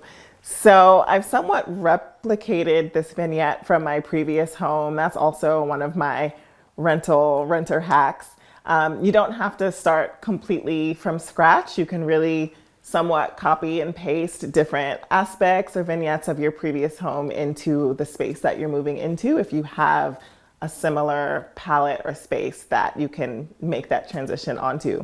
So in this case, this is a console that I got from Article during the pandemic. We did some partnership work together. And the reason that I love it beyond what it looks like and fits my aesthetic is that it allows me to store all kinds of stuff in here. So I have candles in here. I think I have just miscellaneous artwork. I'm often switching out and updating artwork throughout my home. There are board games in another one. So you can really just tuck away all of your kind of everyday or seasonal things in a space and set it and forget it, but then have it look good. So this is large. It accommodates all of our little knickknacks. I think we store batteries and light bulbs in another. So it really works well for that purpose. And then I accented it with this Sinufu stool. And this is made in Ivory Coast by Abu, who is in my book. He's a wood sculptor in Ivory Coast, and I got a few different pieces from him during the course of our interview phase for the book research. This is a piece of Kuba cloth. Kuba cloth is made in DRC, Democratic Republic of Congo. And I actually got this piece in Marrakesh during my book research in June of 2022. Although I do not know who the artisan is, but I did buy it from an artisan vendor in the market. And again, Kuba cloth is featured in my book. These are pieces that I've also wanted to explore more and learn more about.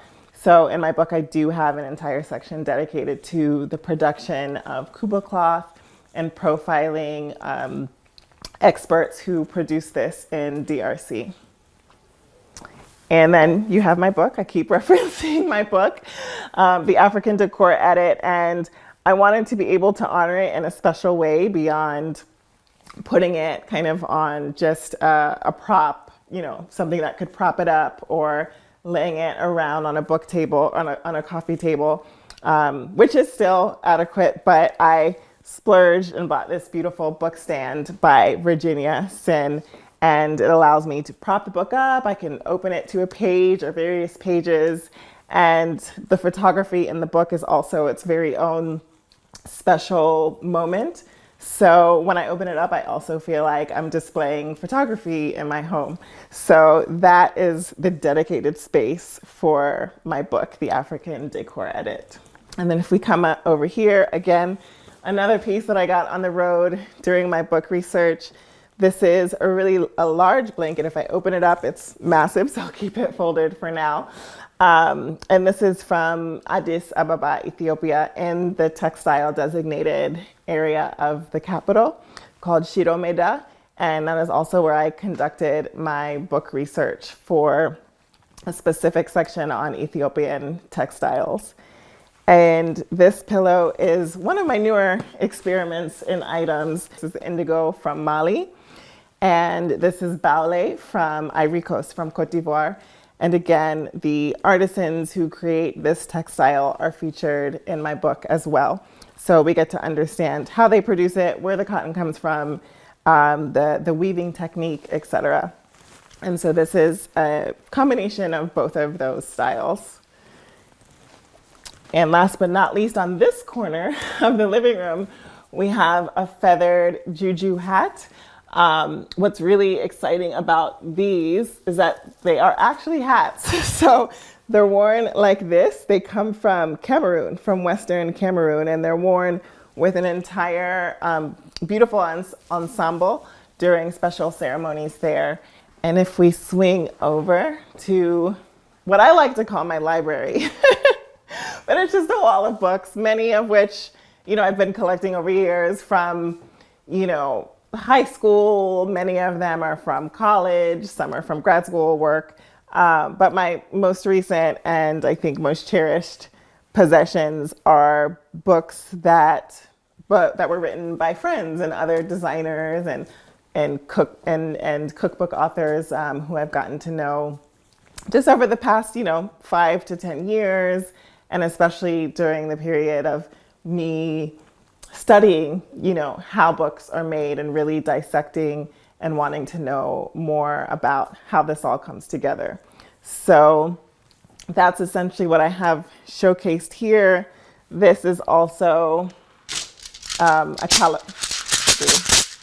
calabash from, I believe this is from Ghana. I took this from my brother, Lamine, many years ago. It's actually from Ghana or Brazil. I know those are very different places you would think, but there is a significant symbiosis between the two, given the transatlantic slave trade, and he has spent significant periods of time in both places. This was actually a pulley that is used during weaving, and this originates in Liberia. I bought this in Ghana at the same time I bought the Dogon Mali window shutter.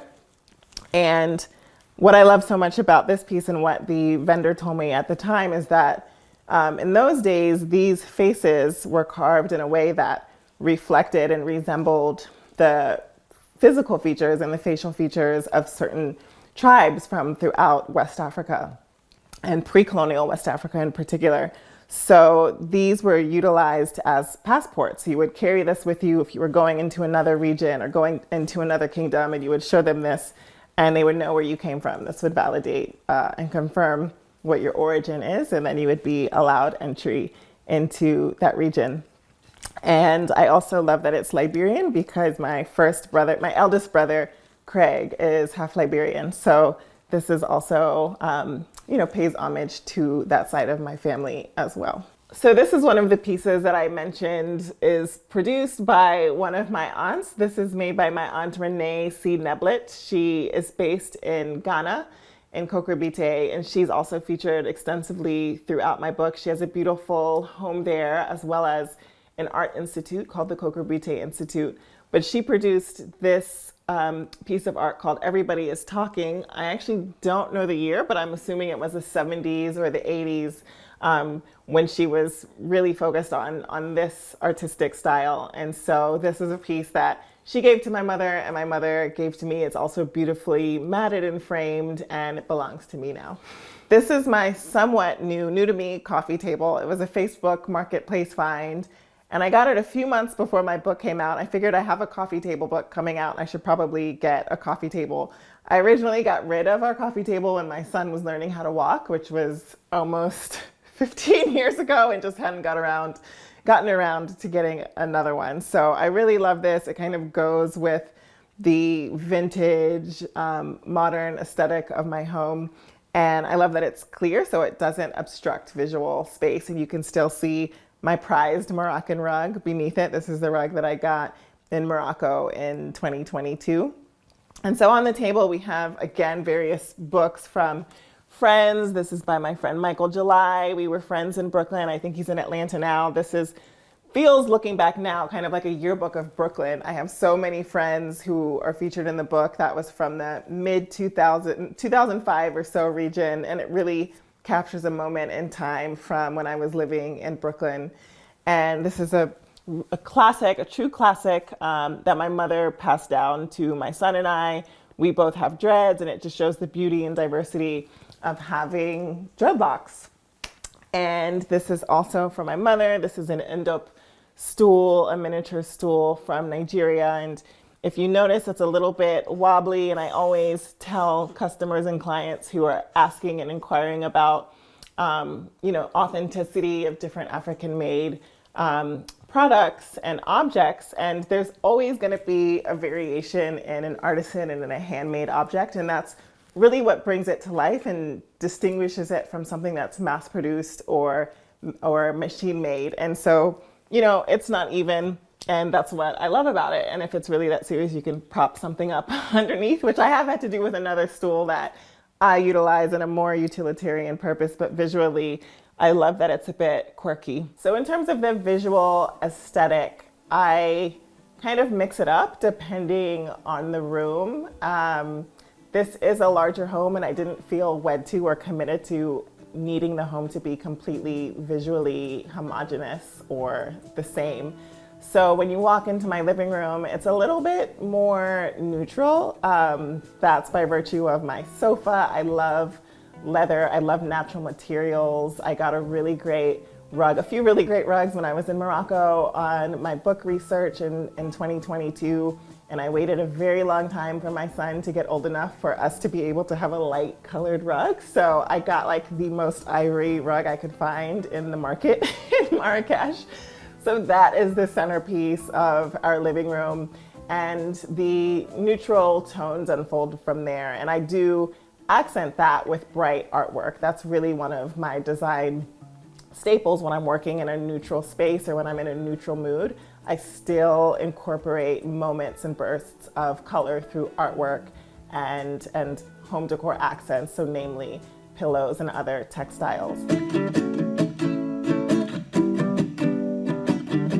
This is my entry. We are a few steps up from the front door, and one of the first things that greets you when you come into my home is a very strategically placed wood-carved chest that my mother gave me, that she obtained close to 30 years ago or so when she was managing the African Art Gallery in Georgetown, Washington, D.C. It's sculpted by a famous woodcarver called Lamidi Fakei, and he is a renowned sculptor from Nigeria, and specifically from the Yoruba tribe in Nigeria.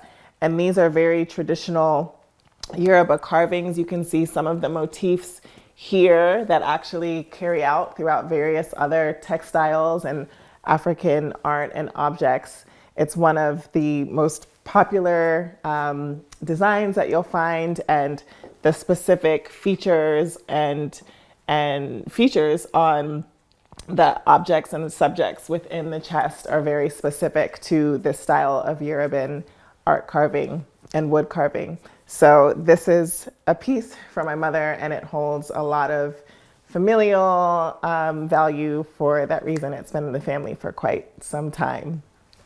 And then to my left here, I have a carving from Mali, from the Dogon region of Mali. And this was not a hand-me-down. This was a piece that I got when I was doing my book travels and research in Ghana in March of 2023. And this is from an artisan market in Ghana. And these are actually, they come in different sizes. This is one of the smaller sizes that I could fit in my suitcase.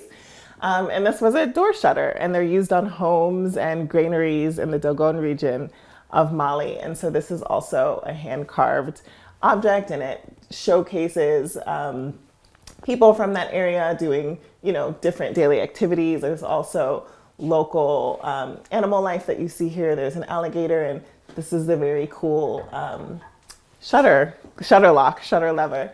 So there are several different elements on that I really wanted to be able to bring back. The doors are probably, larger than our standard door, super beautiful, very heavy, and unfortunately there's no way that I could bring them back here.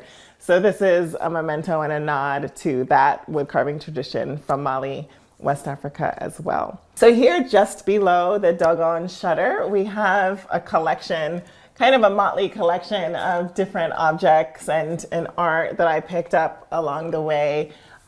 This is a vintage kind of antique vase from a second-hand shop, and I'd love to have a moment of a fresh flower here. This flower, actually both of these, eucalyptus and this one, I don't know the name. I got them last week in Los Angeles. I was there for my book tour and I did a flower run in central LA, and I've had this habit of trying to preserve my book tour flowers for as long as possible. Some of them I've been able to dry and they're also around the home, but these are still relatively fresh. I was in Los Angeles a week ago, so they're still going strong, and I want to be able to display them for as long as possible, and they will always remind me of my book tour. This is a watercolor / drawing that my cousin actually got custom made for me. It's from a photograph taken the night of my New York launch, which was on October 1st. And that was in Soho, Manhattan. And this was right after the event concluded, and we went out to get some fun shots in the street. And it was a whirly dress, kind of a flapper style dress made by Andrea Iyama, and I partnered with Industry Africa for my clothing and jewelry for my New York launch. And so this also captures that moment from my book tour. This is a postcard from one of my favorite restaurants in Brooklyn, in Williamsburg. It's called Colette. And this is another postcard that I got when I was in Paris a few summers ago.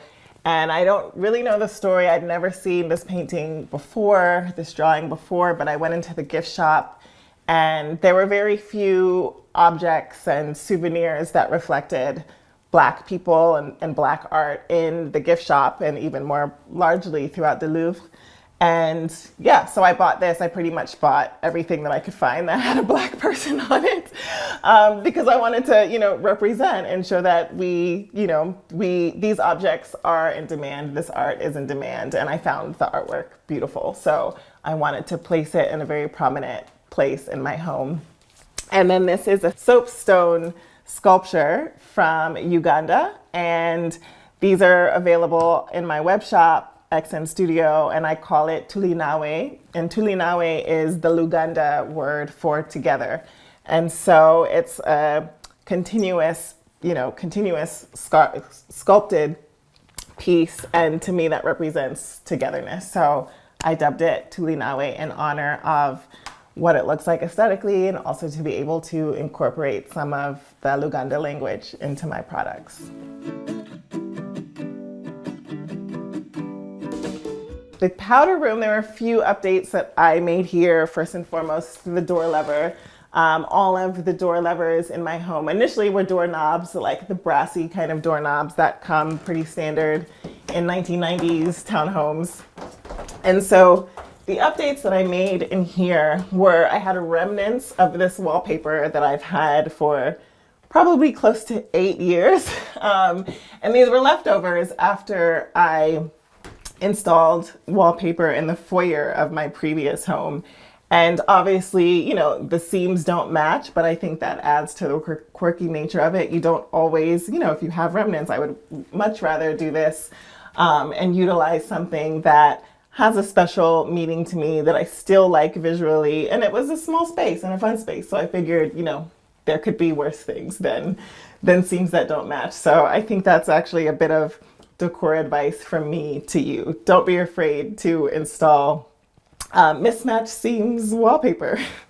And beyond that, I've also utilized this indigo textile from Mali as a hand towel. And it's super absorbent. I actually have these at various places throughout my home. I use them as towels when I travel because they roll up very small and they are super absorbent. So they're easy to travel with. I take them with me when I travel. I use them in my home as hand towels. I take them to the beach. You'll probably always find me with one in some capacity. And then the other small update that I made in here is switching out the faucet fixture. That was a super easy update as well. I did that on my own DIY. And that's the powder room. The best compliment that somebody could give me about my home, and that I often get about my home, is that it feels very warm in here. The other day, there was somebody from a utility company, and he came in and he was like, "Whoa, this feels really warm. Like, are you a designer?" You must. And I was like, "Yeah, I am. I am a designer." But to hear that from complete strangers, and I know that this is actually not his aesthetic, but there was still something about it that felt warm and familiar to him. And I think that's what textiles can do. That's what art can do. That's what photos of family can do. So regardless of your background or where you come from or what your actual aesthetic preference is, there are common elements that signal this is a home. Somebody has taken time to put this together to curate a space that is welcoming. So that's really the best compliment I could receive and do receive when I have friends and family and utility guys over my home. I don't know if so much that I have a design mantra, but the mantra and the tagline behind Exen Studio is lifestyle without borders. And so that's the way I think about my design. That's really what my design indicates and signals to me, because I've noticed different aesthetics, different patterns that are present and are popular and have existed in various parts of the culture, either independently or somewhat intertwined for centuries. And so design doesn't respect borders. Design doesn't adhere to borders. Design does not know borders. And I think that there's something inherently beautiful about that dialogue that is supra, a geopolitical construct. And that is also why I design, and that's also what inspires me to create and to work with people across borders.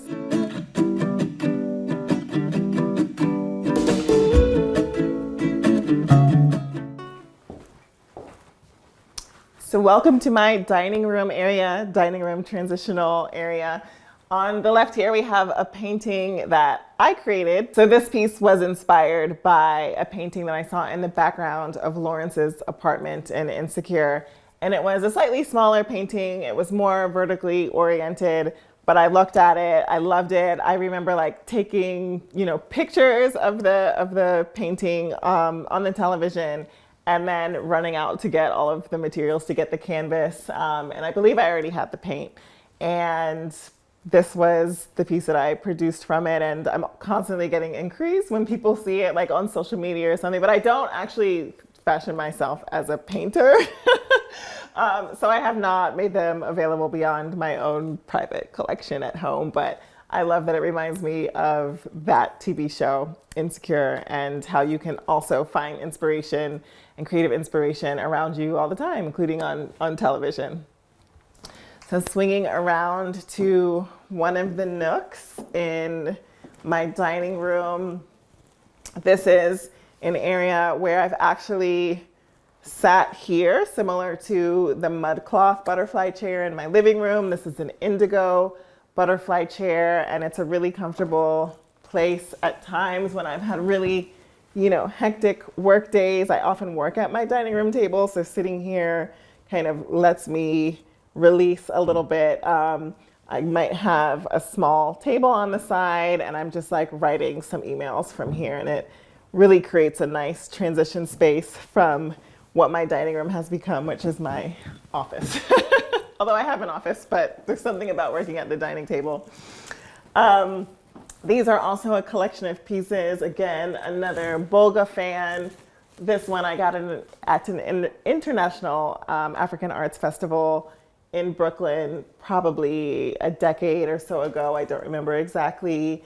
These are photographs that I took of, this is the Gaddafi Mosque in Kampala, which is just outside of my aunt's apartment in Kampala, in Old Kampala. And this is some of the beautiful breeze block in her apartment building that I found really gorgeous. And I actually took those photos in, I believe, 2007 when I was in Uganda doing thesis research for my graduate thesis.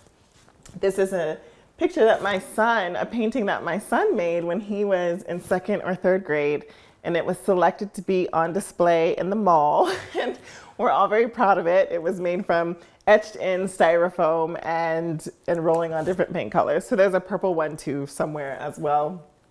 This is a hat, I believe also from Mali, that I somewhat borrowed 16 years ago from a family member who was moving from Brooklyn to Oakland. And my son was a toddler then, and they put the hat on his head and sent me a picture. I was at work and I was like, oh my gosh, we have to keep that. That is super cute on him. And so I've integrated it into my decor as well. And so as you can see here, I love mixing objects with paintings and art and pictures on a gallery wall. Gallery walls don't just have to be a uniform picture, picture, picture, painting, painting, painting. You can really mix it up by adding different objects in addition to switching up the orientation. This gallery wall starts low, or it stretches more vertically than it does horizontally. And this was the first time that I did this, and that's really just what the space dictated to me. I didn't know really what to do with the space at first. Was I going to put something big here? But this was the first piece that I put up and just built out from there based on things that I was finding. So it has developed very organically.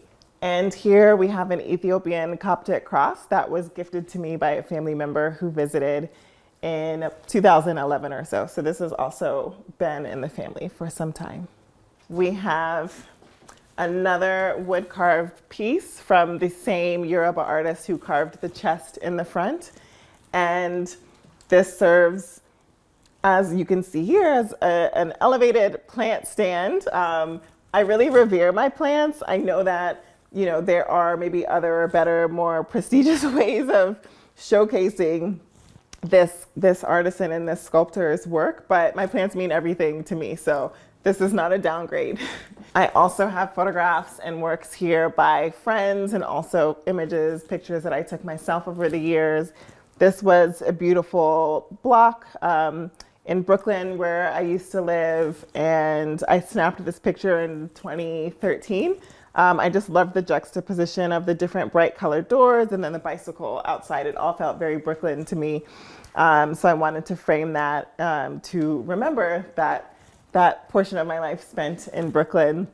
This is a picture from Cameroon.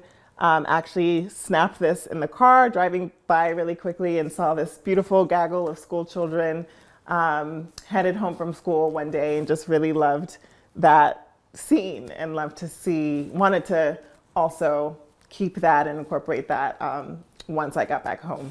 So this is my dining room table, AKA my desk. I work here a lot, and it was one of the first spaces that I had mocked up in Photoshop before moving in. I knew that this was exactly the space that this table was gonna go. I knew that I wanted to change out the light fixture immediately, and I knew that I wanted to add a ceiling medallion. So those were some of the first things that I did when I moved into the home and really created the dining room table as a focal point, really just, extending from this update in DIY as well. And this is a mudcloth table runner. Here, again, mudcloth is from Mali, West Africa. And I pointed the table with different upholstery as well. So this is also a mudcloth piece. This is a piece from my mother. It was part of a much larger piece and is actually still a lot more at her home, but I snagged a few pieces to upholster these Cheska chairs. And this is again a Kuba cloth. This is another form, a low cut pile Kuba cloth from the same style that I have hanging above my media console in the living room. And this is just a different variety of that. So I use that to accent my these other chairs in the dining room. So one of the best things about African textiles, again, is that they go with so many different styles and patterns. And one great example is the fact that I then, on my kitchen island, have this very frilly lace kind of cafe curtain, DIY cafe curtain, that I was inspired to create after, again, my visit to Paris. And what I love so much about Parisian decor is that it does blend and mix between these two traditional styles. This is traditional Parisian and this is traditional Congolese, but again, they work together because they're steeped in some larger and more traditional meaning. And so what inspired me also from a utilitarian standpoint to put some visual block here is coming down the stairs and seeing this, without any obstruction. You just see all of my junk under the kitchen island. And so I was trying to figure out, like, how can I hide this in an aesthetically pleasing way? And I was at IKEA and stumbled upon these really cool, this is actually a pot rail, and the size ended up perfect. So this is an IKEA island. I got it off of Facebook Marketplace, and then I went to IKEA and bought these pot rails, and I already had this lace curtain that I utilized in one of my closets in my previous home, and I cut it in half and had enough to use around the entire island. So it creates this really fun kind of Parisian cafe moment in my otherwise very modern African home aesthetic. And again, alluding to the different ways that I spruced up the home. When I installed this peel and stick brick wallpaper, I remember as soon as it was done and I stepped back, I felt so good because it really grounded the space, which prior to installing it felt very kind of voluminous to me and felt overwhelming. And I didn't install this until I think July or August. So I'd already been in the home for some time. But again, I wanted to take my time to really figure out what worked for me here. And I did the whole Photoshop thing, and look good on Photoshop, but you don't always know what it will look like in person. So I was really pleased with how this turned out. And every now and again, like, somebody can tell, but they're like, it's fine. It's fine that it's not real. Those are mostly like my Brooklyn friends who have real brick in their homes. But for those of us who don't have that, we're like none the wiser, and it's convincing. So over here we have a music station, which can somewhat be misleading because none of us in the home are actually musicians. My son is a great musician, but he didn't really like stick toward the piano. He's also really great at the drums. But this was a keyboard that my father passed down to my son. And whenever I host, actually, when I'm hosting gatherings and my family is here, my dad, who's an amazing pianist, he assumes his position and provides entertainment and music for the evening. So I keep this here for him. And then we also have a piano bench, which I created, which I designed. It's a mixture, again, between this modern aesthetic and mudcloth, and I use more industrial feel, these legs for the bench as well. So it's a combination of modern and traditional, and then bringing them together for a utilitarian purpose at our music station. And above said music station, another piece by my aunt Renee Neblett. This one is called A Tear for Biko, and she produced this in 1984. And Stephen Biko was an anti-apartheid activist in South Africa who was killed and sacrificed his life for the movement and the anti-apartheid movement and liberation in the 80s. So this is also a very important piece, both in terms of its significance and also visually. The kitchen is very stark to me, and it was a newly renovated kitchen when I moved in. If I were renovating it, I would do something a bit different, but it's beautifully done, it's well done, but it's not so much visually to my liking. And I wanted, again, to make it warmer, to ground the aesthetic, ground the visual experience in the kitchen. So I did that by adding an apron and having that on display rather than tucking it away. I have this vintage Persian rug that my mother gave me, and also utilizing, I removed one of the cabinet doors here and created an open shelving concept, an open shelving space, which also brought down some of the visual monotony of having just this blank wall of white cabinets and gray subway tiles. So in it, I've added special pieces. These are coffee mugs from my friend Zelika's wedding many years ago. These are traditional Buna coffee cups, and then some other important stemware and meaningful stemware and glassware. One of my best friends' cookbooks by Hawa Hassan in Bibi's Kitchen. She's a James Beard Award winner.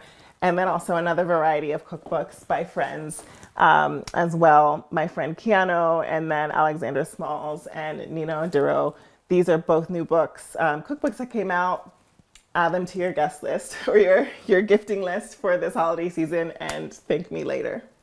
So my career path, it was/is a bit meandering. I've always been surrounded by eclectic, creative women and men, but in particular the women in my life, starting with my mother and the group of aunties that raised me and raised me and my brothers together in Washington, D.C. area. And also a little bit in Europe. My parents met in Germany. And so they relocated to the Washington, D.C. area because my father got into Howard University Medical School. And so they left Germany and set up a new life here. And my parents are both entrepreneurial. Like I said, my father studied medicine, but he went on to establish his own medical clinic, family practice. And he started that from the ground up and ran that himself for the greater part of my life. And my mother worked in promoting African art, artists, and fashion here in the Washington, D.C. area, plugging primarily into the ambassador groups that live here and the women and the wives of ambassadors and female ambassadors, and using that as a channel to gain further exposure for African artists who were coming here for the first time or trying to really get a foothold in the African market. And so, you know, me as a little kid going to fashion shows with my mother, going to expos and expositions with my mother in Washington, D.C. at the convention center, that was how I grew up. If there was, you know, a day where school was closed for whatever reason, I would be at the African Art Gallery in Georgetown, Washington, D.C. that she managed, which is also where and how I came across and now have a lot of the art in my home. There are pieces that she collected during that time frame, which now have been passed on to me. And that was really kind of what I grew up around and established as the baseline of what's normal. Women and my family members creating their own way where there wasn't a way, or where there was not exactly an idea or a concept or an opportunity that fit what their ambitions. They created that way. They created that path and blazed a trail for the likes of me. And so fast forward many, many years, I got into architecture. I pursued architecture and art history in school, pivoted a little bit to human rights and social justice through my urban planning studies in graduate school at Columbia, and then worked in human rights for many years, human rights and social justice philanthropy for many years after that in New York City, all the while really missing my creative outlet. So once I got an opportunity to decide what I wanted to do for myself, I pursued human rights, and I actually realized a few years into that career that there is and can be a bridge between the arts, culture, and social justice and human rights. So XN Studio is a home decor brand, but it is also an advocacy tool and an incubator for economic development, women's empowerment, and cultural and historic preservation of African culture and art and histories throughout the continent of Africa. So the most recent and ambitious project that I've taken on in that, 13-year time span, I founded XN Studio in 2011. And a few weeks ago, last month, I published my first book that really encapsulates the essence of what XN Studio has pursued in terms of storytelling and profiling the lives of artisans throughout Africa through the lens of the work that they produce, through the lens of their textiles, through the lens of their wooden sculptures, etc. And in that project, I interview 16 artisans throughout 9 countries in Africa, and then showcase 10 homes ranging from Los Angeles to Berlin to Accra that demonstrate in elevated and meaningful ways and creative ways of incorporating African decor into various lifestyles and homes. So come with me now upstairs. I will take you to my bedroom.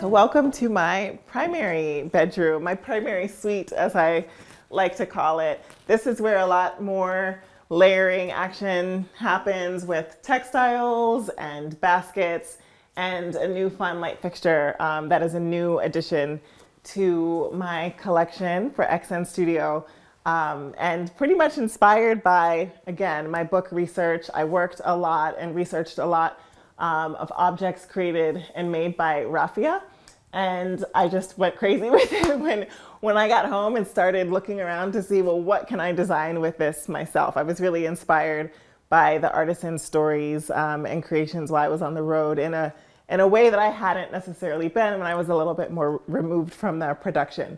So this is one of my favorite things ever, especially given my very high ceiling. My cathedral ceiling here, had really been trying to figure out how to, again, ground the space.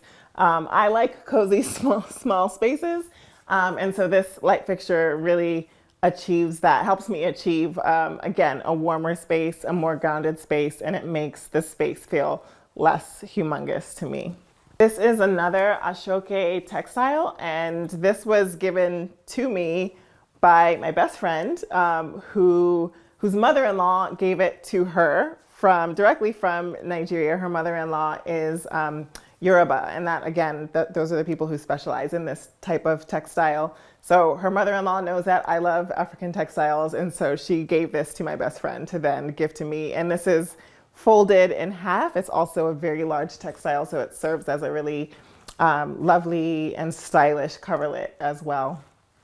And here I've added a mixture of mud cloth. Well, this is mud cloth, again, with my favorite raffia. This is an indigo pillow that I've had for, again, 10 or 15 years. And this is a batik pillow, and I also share and go into depth on this process in the book as well, with a batik artisan named Angie in Ghana. And she's actually the one who taught me how to batik during an artist residency there in 2018. These are all baskets from Zambia. These are Tonga baskets, and I got these baskets, again, during my book research and travels, and there is a Tonga basket artisan in the book as well. And this really beautiful brass lamp is from my mother. I believe she got it at the Georgetown Flea. So this is probably 30 years old, probably at least 30 years old. So in this nook here, we have, again, another juju hat from Cameroon, and also a new wallpaper that I've added to the collection called the Sheena wallpaper. And it is inspired by a Kuba cloth design. And so these are traditional motifs and designs that derive from this specific textile tradition. And I was able to adapt that into a wallpaper format. And again, this wall took me a while to figure out what I wanted to do with aesthetically. I tried various different wallpapers in Photoshop. And ultimately, when I designed this for the new collection and rendered it in Photoshop, it transformed the space instantly and took my breath away. So I'm super happy with how it turned out. I'm glad that I waited. And yeah, this is inspired by Kuba cloth as well. And then down here, these are some more textiles from my mother. This is a mud cloth as well. And then this is a newer design, a newer style. This is not from my mother, but this was one that she was gifted and she ultimately gifted me. And so I use it just to spruce up this corner as well. And then a couple points over here as well. This is a Senegalese basket where I'm able to store blankets and pillows when they're in or out of season. And I got this at the Brooklyn Flea many years ago. And then over here, again, utilizing beautiful wood sculpted African furniture and objects as plant stands. And so this is a Bamileke stool from Cameroon. And again, I was able to interview the artisan who makes that. His name is Honoré, and he's in Western Cameroon. And funny story, I mean, you look at the size here, and somehow I was able to fit it in my suitcase.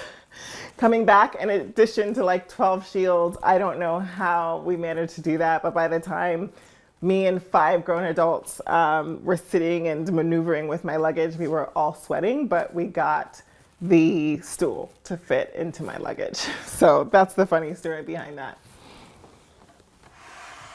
So this is one of 3 rugs that I brought back from Morocco. Unlike the Bamileke stool, which I crammed into my luggage, I had the sense to ship these back from Morocco. So I worked with the vendor and we bundled them up and shipped them via DHL.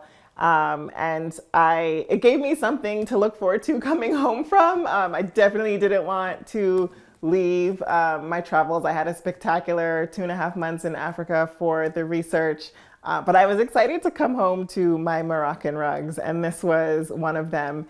And it works perfectly in my bedroom. I tried it out in the living room for a while, but again, I really wanted to have that ivory moment in the living room. So I saved this piece for my bedroom. So my primary bathroom has been one of the biggest challenges and most rewarding spaces in the home so far. It was a completely blank white slate when I moved in, and again, in wanting to ground the various spaces in the home, I really had to sit and brainstorm on this space for a while. There's a massive skylight which floods the bathroom with light in addition to the cathedral ceiling. So it's a very large space. So trying to figure out what I could do here that wasn't a full renovation and that was renter friendly was really a challenge. And the first thing that I did, obviously, was layer the space with some of my textiles and baskets. So these are 2 Ugandan baskets that are also in my collection and made by artisans in the book, made by Raffia. You know, I love Raffia. And so this was a moment also in a vignette that I borrowed from my previous home. And I spoke to the wood-like wallpaper, and this is it. This is not real wood. I know it's hard to believe, but again, experimented with several different wallpapers on this wall through Photoshop, thankfully, and it took me a while to actually realize or to think about adding the wallpaper in a wood-like design here on this wall. But as soon as I did it, I was like, this is the wallpaper, this is the one. So this is, again, going all the way up. It makes it feel, it grounds and warms up the space in a way that I wasn't able to achieve by just leaving it blank. And it's also very much in keeping with my minimalist aesthetic. And then if we zoom down to the floors quickly, this is really what ultimately transformed after all was said and done. I still needed to, and felt like I needed to do something with the floor. And this was the one piece that actually is not so renter friendly because these are peel and stick, but they are permanent. They're not gonna come up without leaving the adhesive. So I rendered the space very beautifully in Photoshop and emailed my landlord, and I was like, pretty please, can I do this? And he already knows that I'm a designer. So I think he was just like waiting for the day to come. And he loved the idea, he loved the concept, and he gave me the green light. So as soon as I did this, again, very much inspired by my Parisian mixture and hodgepodge of design and travels, this really made the space pop, and it really elevated the space into a sophisticated bathroom and like spa-like experience, if you will. So this was the last design element that I added to the bathroom, and it really changed it for me, and I love spending time in here now. I do source a lot of my objects, again, from vintage spaces, from flea markets, And this is a piece from one of my textile vendors. His name is Diop, and he sets up at the Chelsea market, I think every Saturday and Sunday. He's still working there. And this piece is, again, about 10 years old. And these are made in Ghana, and they're used as kind of like billboards or advertisements for barbershops and hair salons. And there's a whole, prolific tradition behind these, which are painted, painted on wood. So they're really beautiful, and I was finally able to save my money and get my hands on one some years ago. So I have, very special pieces, and another piece of advice that I have for anybody looking to decorate their home with special pieces that you're purchasing is sometimes you do have to save money for it. Really quality and meaningful work is not always going to come at a cheap price, but when I have my mind set on something and my visual eye set on something, I know that I'm gonna just begin kind of creating a little fund. So that was even the same for my first juju hat, who I also got from Diop in Chelsea Market. And it was only $150, but at that time, that was a lot of money for me. So it probably took me like a year to save up the money because I was also saving up money to buy a home. But when I purchased the home, I had my little fund for my juju hat, and I let Diop know. And it made it even that much more special for me. So there's, again, a mixture of artwork that I've purchased from others, that I've saved my money for, and artwork that I create as a not artist. This was originally, this black and gold diptych was originally a triptych. There's a piece in the center, and it was above my dining room and my old home, but I've used it at various points. I've used it in gallery walls and flanking different gallery walls. I don't actually remember or know what I did with the centerpiece, but in the meantime, it acts kind of as an interior shutter. It gives like a shutter experience. And this was a piece that I made going into one of my birthdays, where I wanted to create. I was in a very, again, artistically creative space. So that's gold spray paint and black paint, and I freehanded the whole thing. So that was a fun piece. And then this is a combination of the batik, which you saw on my pillow, on one of the pillows on my bed. And then I love cobalt blue, so I add it, or like Frida Kahlo blue. So I add it really into as many elements and design as I can. I also do a fun flower pot or planter with that same color, and adobe. I love the combination of primary bold colors and neutral colors. So this brings those two aesthetics together. So believe it or not, this vanity was also stark creamy white when I moved in.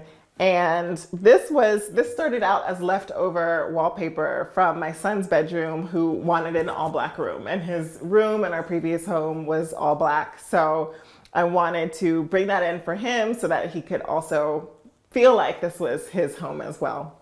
So this was leftover. I was grappling with what to do with this vanity. It was all white cream, and there were, it was kind of peeling. It wasn't in good condition.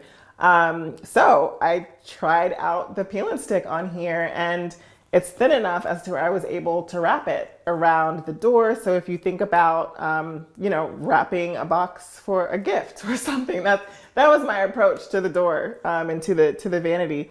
So it took about, maybe half a day or so, and this was one of the first achievements in, again, grounding the space. It draws the eye down, and it makes the space feel cozier and warmer. And so this gives us another uncanny DIY in the primary bathroom.